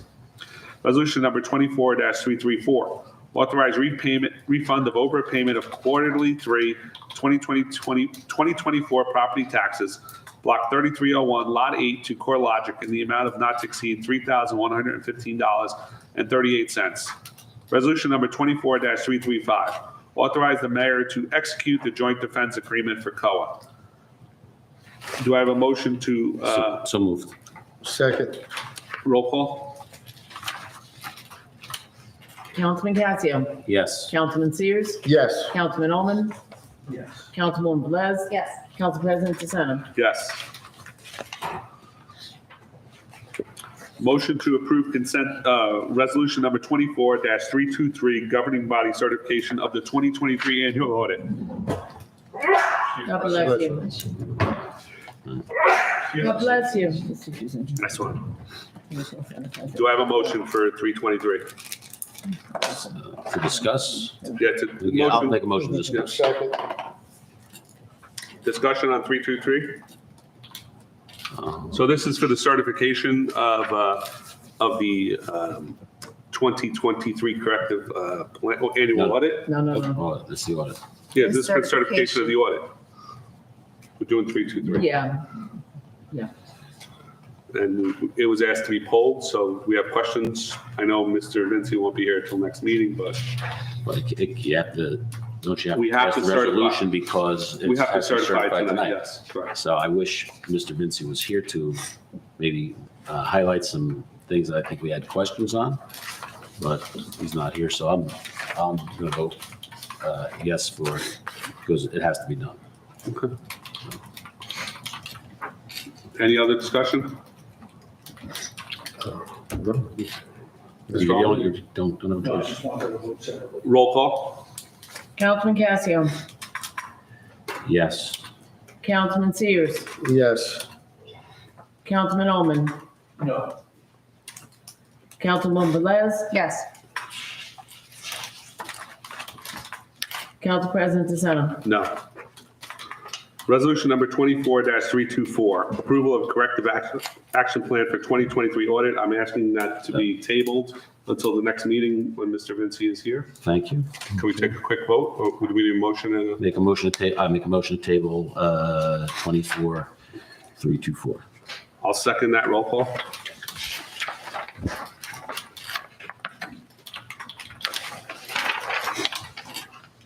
Councilman Casio, Yes. Councilman Sears, May I ask you a question? Yes, Mr. Sears. Will this affect us in any way? No, it doesn't. Mrs. Witkowski checked, right? with Mr. Yes. Vinci, and it's fine for us to present at the next The meeting. vote is yes. yeah, because you have 60 days after receipt, and that'll bring you to actually October 21st. Okay, thank you. So we're okay. The certification needed to be done tonight. That was Right. the only thing that was. Yeah. Councilwoman Velez, Yes. sorry, Councilman Ullman, got carried away there. We're tabled. And Council President DeSena. Yes. Motion to approve resolution number 24-336, authorize the mayor to execute the agreement and general release between the Township of Washington and Sergeant Stephen Rydell. So move. Second. Any discussion? Yeah, my discussion was, and I think there was disagreement. We were looking into that final figure, if that was going to be added on to his pensionable. It's not? It was pensionable, so you sure? Yes. Okay. That was my Any other question. discussion, ladies and gentlemen? Roll call? Councilman Casio, Yes. Councilman Sears. Yes. Councilman Ullman, Yes. Councilwoman Velez, Yes. Council President DeSena. Yes. Can I just make one comment? Yes, Ms. The other thing I just wanted to the only reason why I thought 323, the certification, it's basically, that is just saying that you took the time to look at the recommendations and the acknowledgements there in the back. You know, you're not approving the audit itself, but you were just saying that you went over those certain sections, those pages that I. Comments and The recommendations. comments, that's basically what that acknowledgement is. That's all it is. Thank you, Ms. Witkowski. Motion to adjourn to conference agenda. Second. All in favor? Aye. Okay, Mr. DeCarlo, the project tracker. Do we have one tonight, or? Yeah. Give me 1 second. I'll turn it on.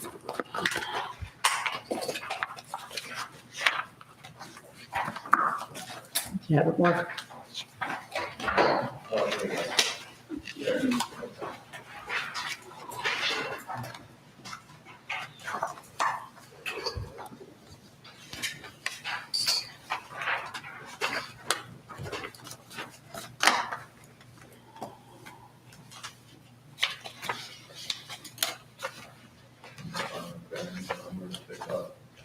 he was the last two items.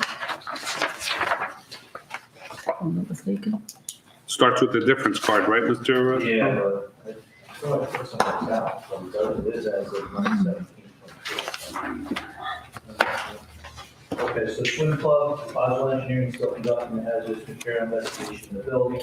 Once that's completed, which we're hoping to do soon, that'll lead to the recommendations and cost estimate for taking down the buildings and use pool structures. County paving, we talked about, the project's underway.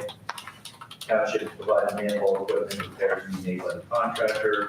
We spoke about that goes for Ridgewood, East Ledge, and Edwards as well. As far as the capital projects,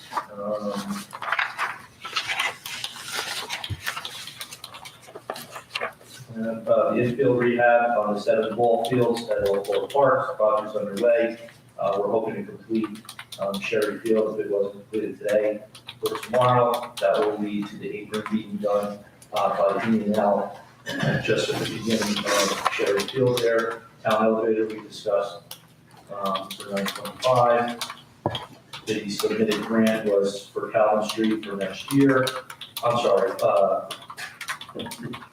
so I have no idea what these entries came from. I feel like this wasn't what I did. So my apologies. Next year was school.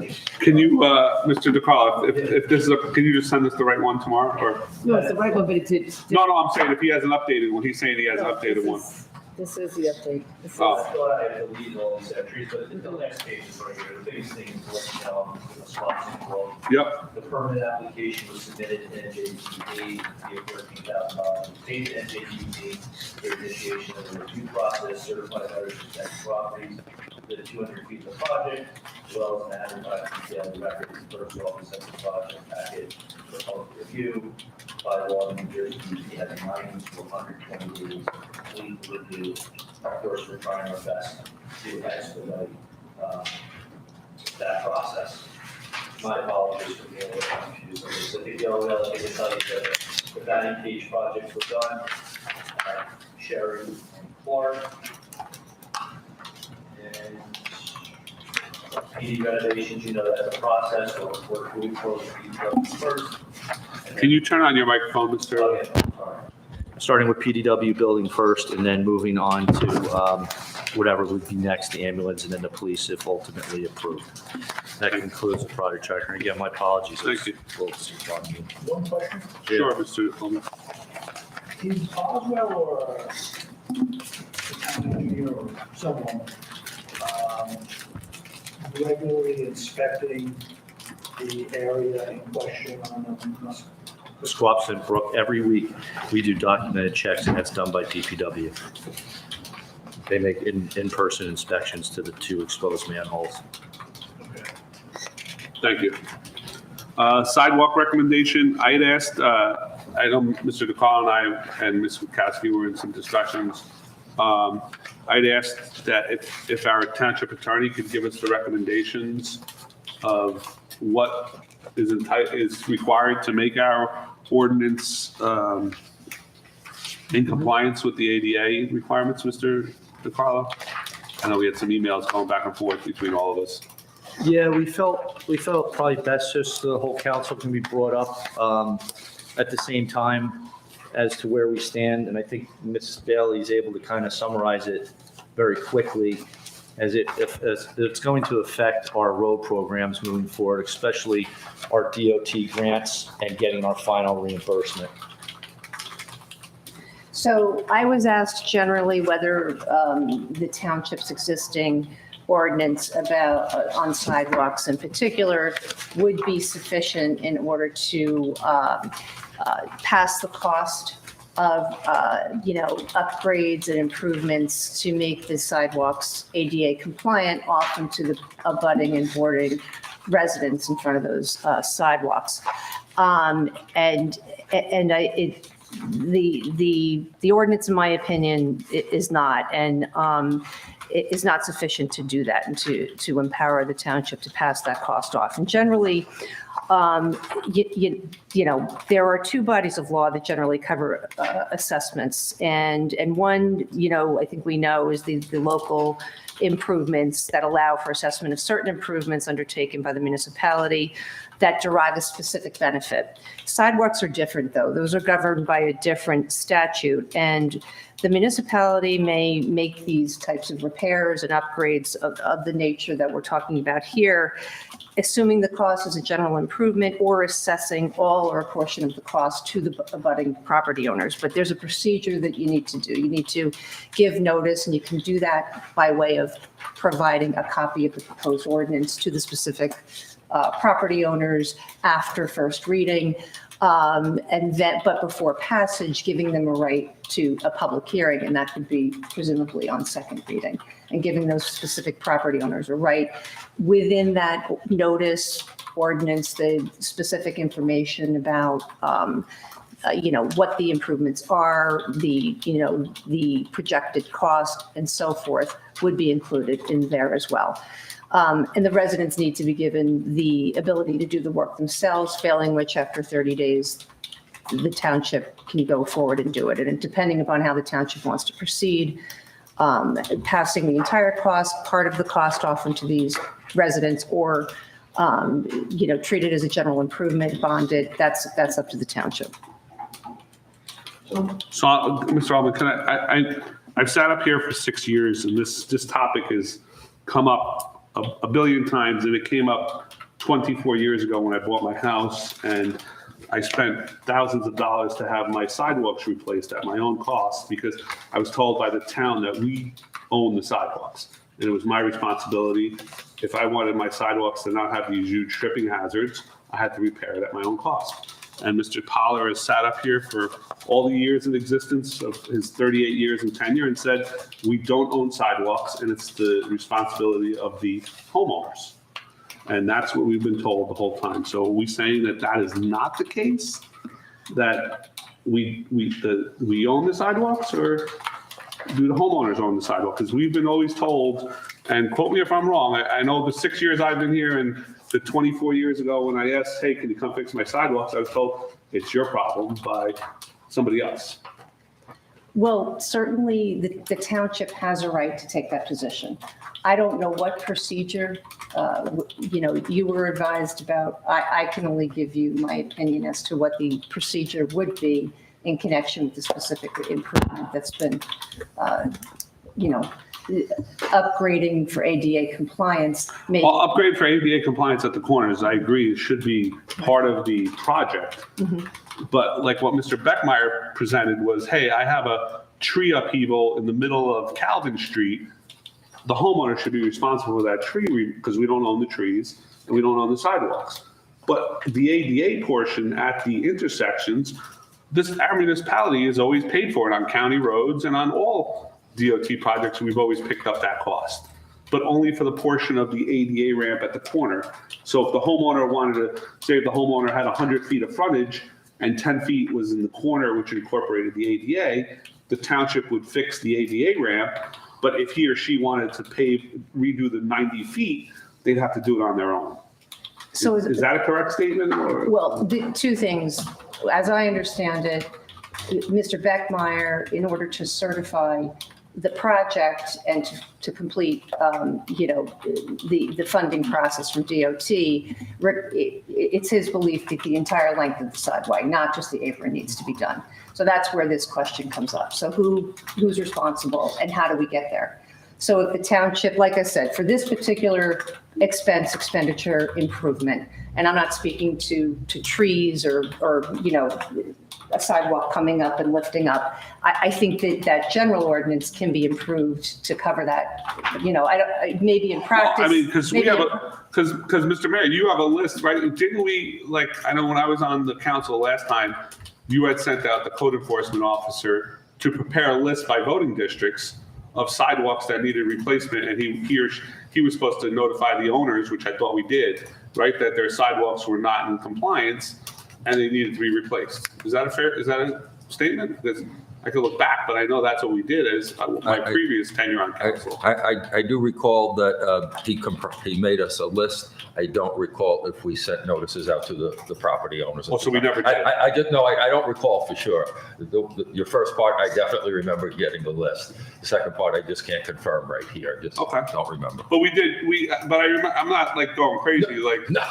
We did have our code enforcement officer go by voting district and say, hey, you have a tripping hazard in front of your house. You have 90 days to correct. Well, I guess if the list was never sent, then, So, I'm sorry to interrupt. No. Are you combining two issues here? When we talk about an ADA, how's it referred to in here?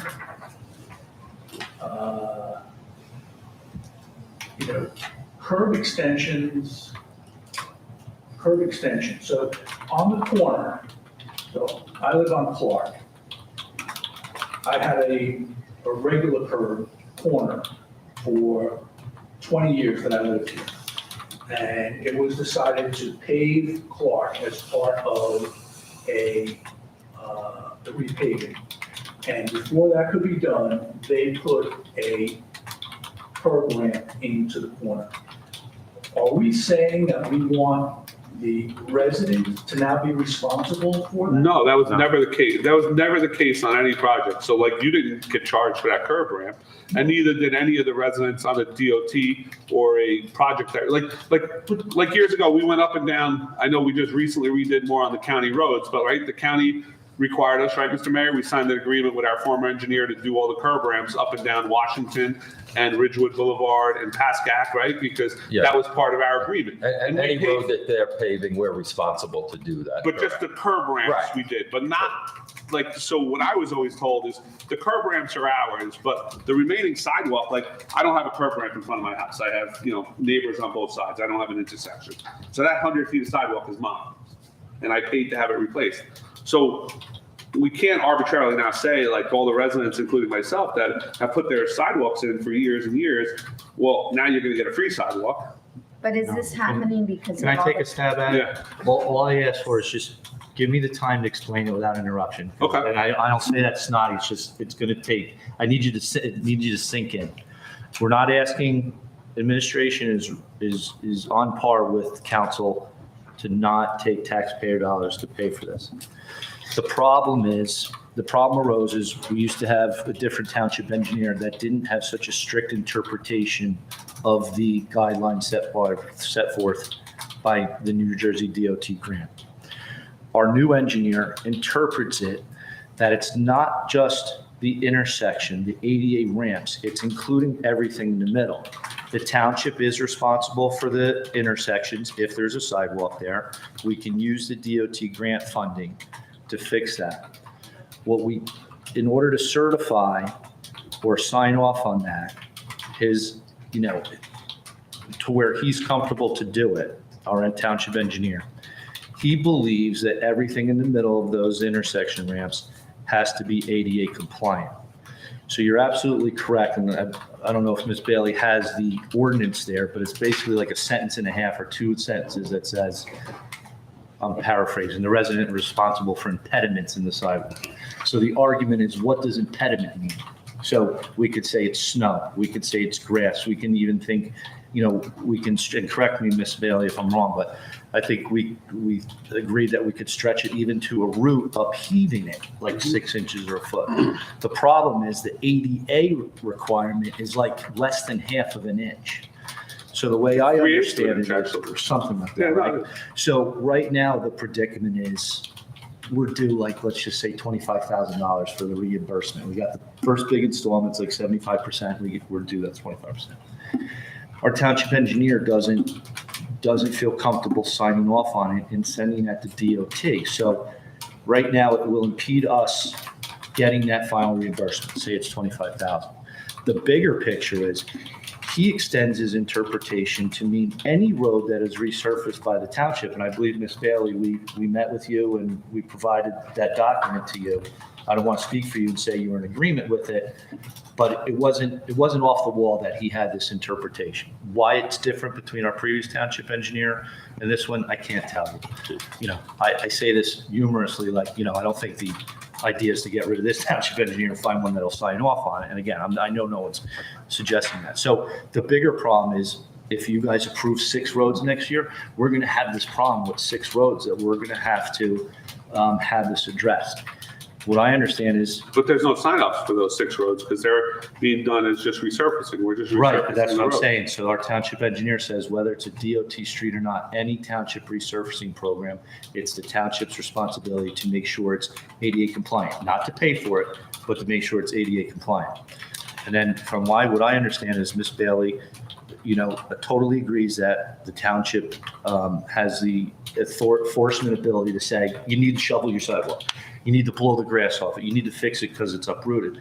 But there's nothing we have in the ordinance that says it has to be repaired to an ADA standard. And I agree with that, yeah. So that's why we just wanted to bring that to the understanding of the council. And then I think Ms. Bailey's ready to draft an ordinance that would account for that. Because the problem is, we tell them, hey, you got to fix it. And the resident says, no, I'm not doing it. What foundation do we have to stand on to say you're going to do it or else. You're going to get a ticket, or we're going to Well, do it. according to Mr. Pollard, we had it was a letter from our property and code enforcement officer, and they had from 30 to 90 days, depending on what he or she felt, whoever the code enforcement officer is, or we do it and lien the property for it. That's what we were told was happening, years ago, and that's what Mr. Pollard said was okay. I think his interpretation was for the types of things that is. Like roofs, but not, I agree, it had nothing to do with ADA And improvements. you're right, that is The the intent of, ordinance, yeah. yes.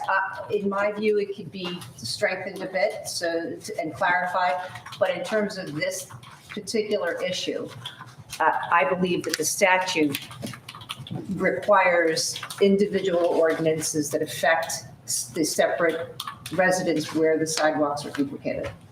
But We're this not, type we're of not balking improvement- on the fact that a resident is responsible for Right. his upkeep. That's what I want to make Absolutely sure, not. that's, Right. Absolutely because not. that's what it seemed like, No. all of a sudden, we're going back and saying, No. No. well, Absolutely we're not. responsible for all the sidewalks. And I- We're looking to beef it up. We want the ordinance tightened up. Yes, we want it. But I don't think but I think if you look at our past practices, anytime we've gotten a DOT grant with any of our previous engineers, and even why Mr. Beckmeyer was on dais here, we never performed ADA intersection improvements unless it was a DOT grant. And I know when all the streets got repaved and it was a DOT, they would do the intersection improvements, but then they would stop where they could tie that ADA into the existing sidewalk. So whatever that stretch was picked up by the grant. That's a good question. That's the only thing I don't know. And I'm not suggesting that, like, say next year you guys approve 6 streets and all 6 of them are not DOT funded. I don't know, and I'm not saying that the township has to pay for the intersection ramps. That answer I don't know. But I don't think it's fair to put it on the homeowner. No, we're just talking about the sections in the middle. I can follow up and ask about the Yeah, so the ramp. sections in the middle, I think, if we need to strengthen it a little bit to say, hey, the impediment is a 3-inch gap in the sidewalk because the tree raised it 3 inches, or, it broke or it's cracked. Like, I have a stretch on my block, which we just got a DOT grant for on Beach, that every single slab, it looks like somebody took a sledgehammer to it. And it's been like that for 24 years, and the kids have been tripping on it for 24 years, and nothing's been done about it. That I understand, like, hey, you got to fix this. But to say, hey, you got to put in, the ADA detectable warning strips and all that to a homeowner when we've never done it before, I think that's a burden to the homeowners. That's, it should be incorporated by the grant if it's a grant street.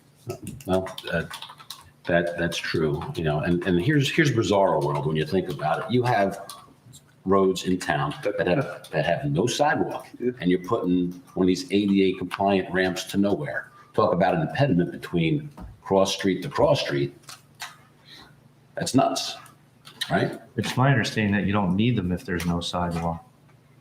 Well, Mr. Ullman had one installed on his property. He has a- So you have Oh, you have sidewalk. Okay. Well, I've seen it in other towns where they have this beautiful new road and there's no Well, sidewalk. it's an and they area. put this It's an little- area. It's an area of refuge for a pedestrian to be on a corner safely. That's what it's for. That's refuge. Yeah.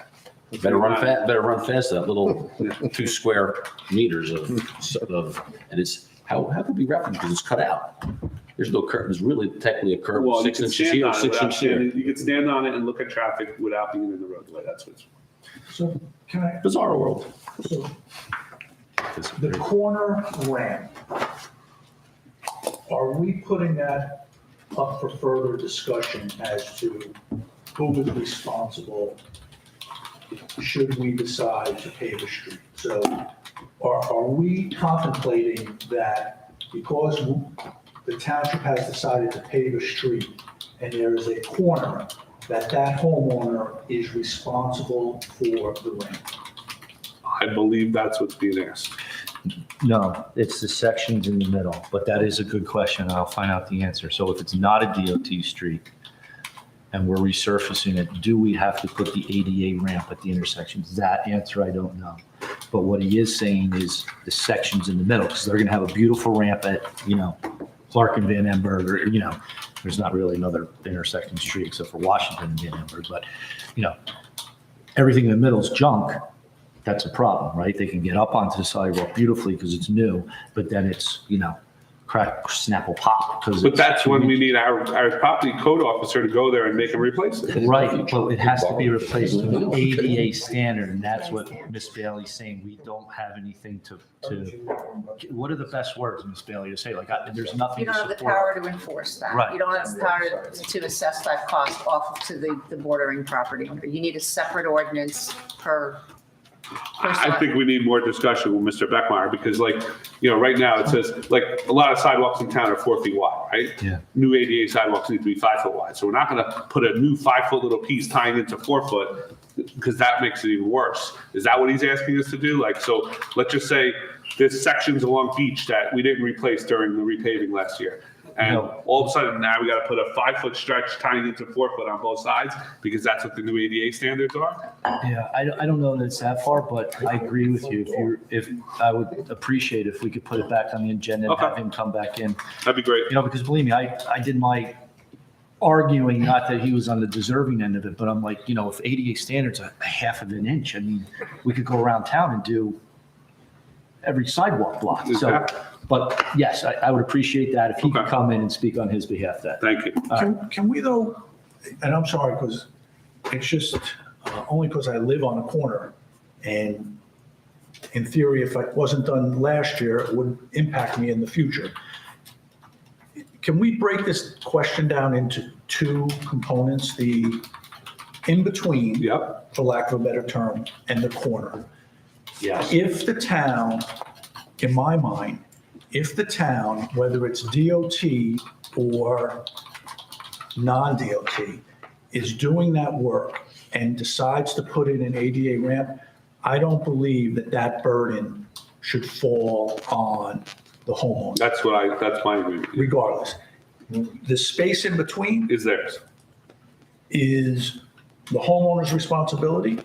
As I always understood it to be. That's the way I But agree.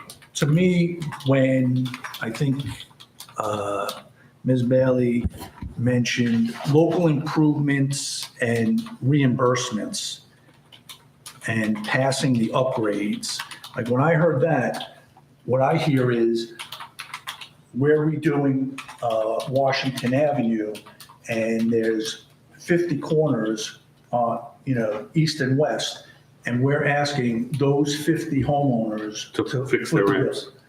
And I don't think I don't believe that. But we didn't do that when we did No, Bennett. But I'm saying the town picked up the cost with the county to do those corners. Yes. But I'm saying everything after that corner is really the homeowner. If there's sidewalk there, is the homeowner's I responsibility. agree, but It that's not what I It's up to heard. the township. If the township has the ability to put all or a portion, and it sounds to me like this council takes the position that the corners are the town's responsibility. You have a right to do that, and you have a right. And that's what we've done. Yeah, and you have a right in the middle. Mr. Beckmeyer is not going to sign off on the DOT certification unless the entire length and in the middle is also ADA compliant.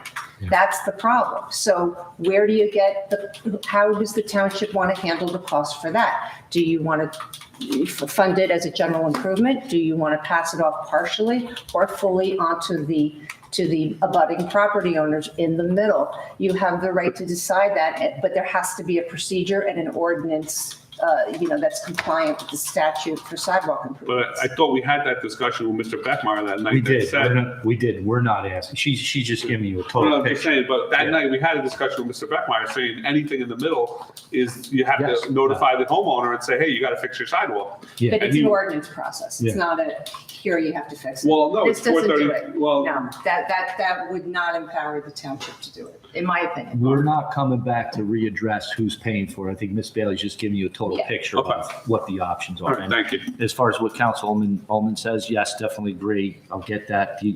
We're not suggesting that the residents should pay for the corner ramps. I'm just saying, I don't remember what his answer was as to what gets done on a non-DOT funded street. So, but we'll get the answer next. Okay, thank you. All right, thank you. That was. Sherry Field proposed change order. Can I, I'm sorry, can I also ask?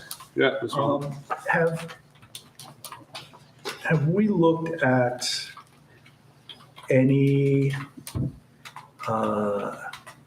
creative ways to help our homeowners.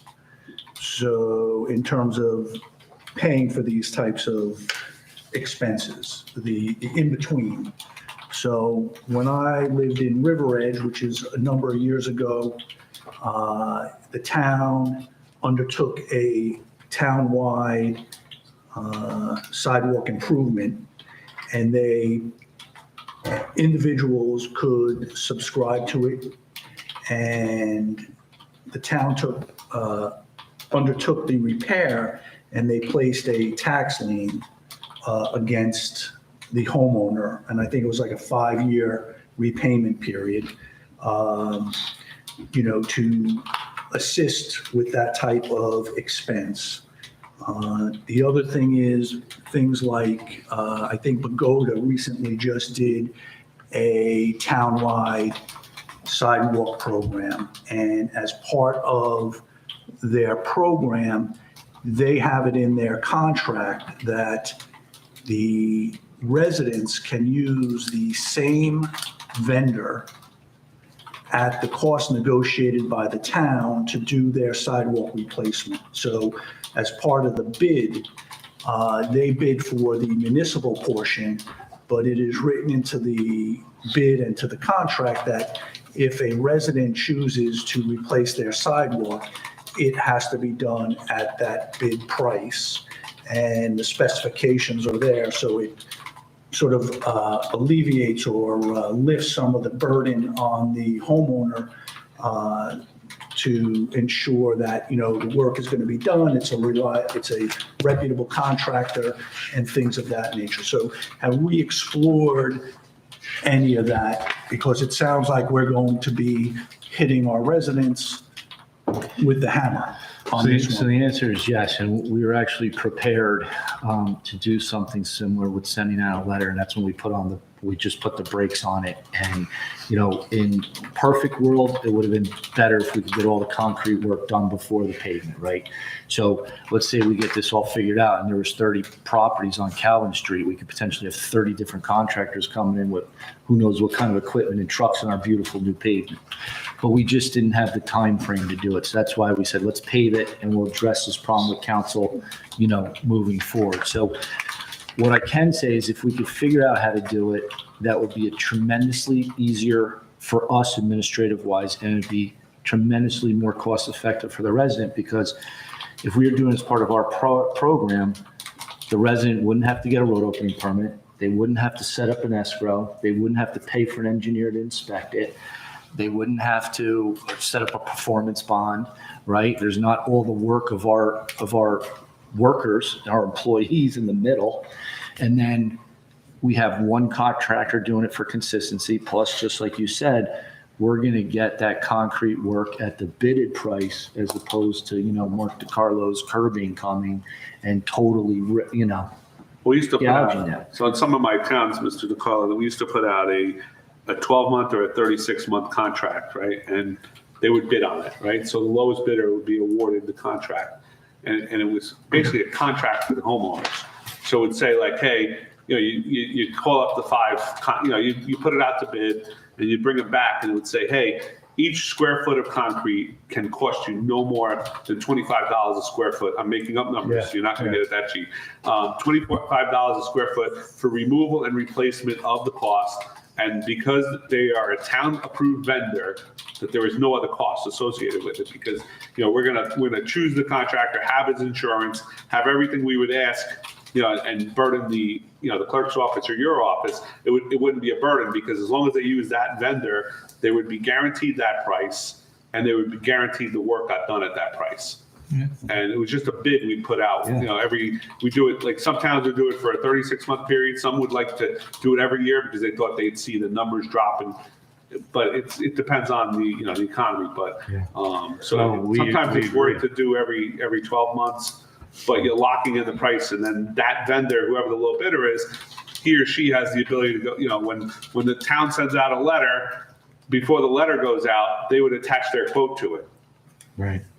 But in discussing that, Ms. Bailey, I think it sounded easier, like, to discuss it than to implement it, because I think we talked about, well, you still have to give people an opportunity, right, to whether they want to get it done, because maybe they own their own concrete Absolutely. business. So I could talk to Ms. Bailey more about it after this. We can set up for next conference agenda and have Mr. Beckmeyer hopefully here. And, you know, because I appreciate that, because it's going to get more and more and more. It's more in our face. Yeah. So, all right. Thank you.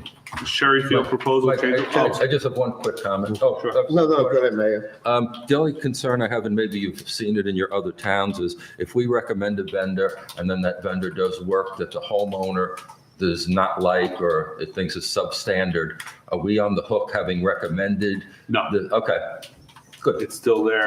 Glad to Still hear there. They're signing an agreement between them and that contractor, not between the Township of Washington. Isn't the? Okay. They're not paying us. They're paying No. them directly. So I just didn't know, since we believe the recommended agreement a was vendor. No, are we all on we're the doing hook is for anything? supplying a vendor, that Okay. our engineer is saying meets the DOT criteria. Okay, great, thank you. Yes, Mr. Chair. Oh, thank you, Councilor. Just thinking out of the box here. Safe Street Community Grants. If we have a certain stretch of property that sidewalks need to repair, I think we can use that money to repair these sidewalks to offset the cost of putting these ramps in. They offer $50,000-$60,000 in safe streets. Will that be a question for Mr. Beckmeyer to see if it would fit into that? I mean, I think there's one town that got, I think it was $700,000 to redo sidewalks in South Jersey. In South Jersey, yeah. Yeah. So it's. Yeah, the town may own the sidewalks there, though. I could not tell you. Mr. Right, Mayor. yeah. Can we But also? I know there's grants because I see them coming across all the time. Yeah, but it depends on, Right. I'm sure our grant consultant, if there was something, would I hope he's listening. Mr. DeCarlo, can we also look at what our surrounding towns do with this issue? Can we just do a Yes. quick survey of what, like Hillsdale and Westwood does Yes. for this? Just so we have an idea of what happens there. And Mr. Beckmeyer does, he did convey how he handled it in I think it's Rutherford. I Yeah. think he's a contractor, but, different Rutherford's the closest. kind of, Yeah, can be apples to oranges. yes. But yes, I will find out. Thank you.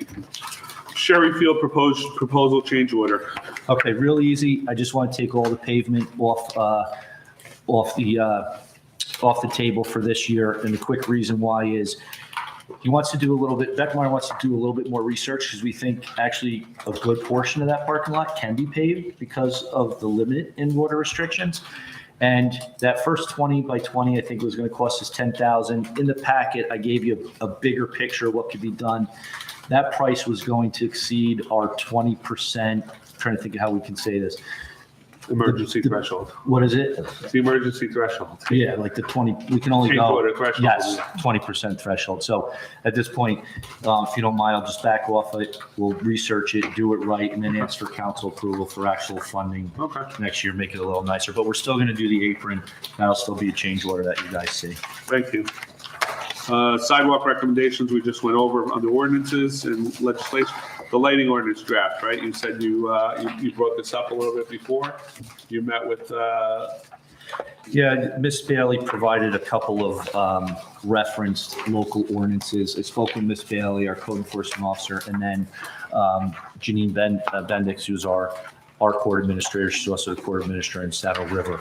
So we just felt with the actual implementation and enforcement of it, the one we're recommending tonight is better. And I can let Ms. Bailey expand on that. I forget which town it was now because I mistakenly referenced the it's wrong better town. than the two we had? No, it's one of the two. It's a Okay. hybrid. What was it? Is it Old Tantan we're recommending? Old Tipan and Crestkill. I just remember it as a short form and the long form. Yeah, the Yeah. short form was the preferred. I think the other one just gets too technological and with, having to have certified devices and certified people. It's the one that Ms. Bailey's recommending. So is everybody okay with Ms. Bailey and the administration's recommendation for that ordinance for the next council meeting? So it gives us a little more leeway with enforcing it, is that correct? As opposed to the other one with the technology? Yeah, I think that was the product of extensive expert Yeah, we don't, opinion given to the town, and yeah, we it's, need all that. no. All right. I mean, or I think your code official didn't believe that was necessary. Okay. I mean, So what chapter were we at? This is 225, 255, or 291? Do we determine? Between, let me get with Sue and whoever. Okay. So Alvin, you had a See question? what makes sense So there. My only, so any comments on this? I think there's, when I look at this, there's existing issues of lighting. So, a neighbor complaining about their neighbor. But for new developments or new construction, do we want to have, or do we want those sort of technical aspects? How many candles? Well, I think we have that already, don't we? That's usually in the planning board stage. Yeah, when planning they- or zoning, I know we review the lighting plan for zoning to make sure The amount of there's not a lumens half a foot candle at the property line. I know at least the zoning board does. So then what is planning does.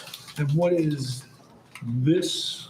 This is for the neighbor complaints of, hey, they put a spotlight shining on my children's bedroom, which is on all night long, and I'm going crazy. So we needed an enforcement tool to say, you can go out and look at this now. But it wouldn't, so the planning, Only under planning and zoning is only under a new application do we check it. And I believe, if I may, if there's a complaint on an approved development, let's say, I think that would go to the discretion of the judge, like, hey, I brought my plan before the planning board, it was reasonable, it was compliant with the township ordinance. And I think that would be, a per se defense to any complaint under this more general ordinance. And the planning board engineer would have the ability to go out and check those light levels if they did receive a complaint, Mr. Ullman. Like, so if the planning or zoning board, approved an application with the lighting levels approved, and then after it was built, one of the owners felt that it didn't meet the criteria presented, the engineer, like I know we had light meters and stuff in my office that we'd go out and check them at night and be able to say, yes, it does, or no, it's not in compliance, you are correct. You have to adjust this, So But this is more for a complaint against neighbor to neighbor on an existing, like you just change your lights at your house to LED and now all of a sudden, you never saw the light before, but now it's 10 times as bright and you can't, so should this align with the planning? Because we talk about foot candles and point, letter E, intensity at the property line, 0.6 foot candles. I don't know what our planning is. 0.5 is plenty. We may have to adjust that. I think planning and zoning is 0.5 foot candles at the property line. Should they be harmonized? Yeah, I think that number may have to be harmonized. On letter E, it says 0.6 foot candles at the property line, but I think our zoning and planning both say 0.5. Thank you. I think you are correct, Mr. Ullman. No, probably not, but if we could look at it. Yeah. Anything else? And this is only if there's a complaint, correct? Yes. It's not for the code enforcement officer to go hunt lights down. It's just giving us something to have that. So it's there, just in That's case. there, Yes, because I know people, when I spoke We've to gotten some lots of people complaints about it, about lights. yeah.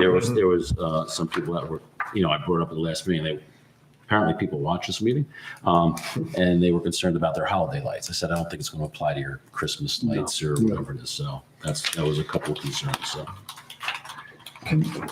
It's not on for closed, so perhaps at the next meeting, can we have an update on 450? 450. Can we finish this? Is everybody okay with? I thought we were done. Oh, no, I'm sorry. Is everybody okay with this being on the next agenda? Yeah. Can I Thank you, ask a everyone. question? Would Sure. there be a preference that there be an exception? Just to be Yes, clear, for holiday lights, Yeah, Yeah. yeah. I think that's a But good idea. holiday lights during a particular timeframe? Yes, Is during the that- season, yeah. There are during- people that it's extend extended, it. Yeah, there's still people with their Christmas lights on from last year, I know. Yeah, so I've gotten that complaint maybe too. that needs to be established. Well, Siobhan, are we on a slippery slope with that as far as defining a holiday and religion and? Yeah, I guess, yeah. yeah. Just leave it the way it is. Let me take a Permanent look. lighting. Permanent lighting.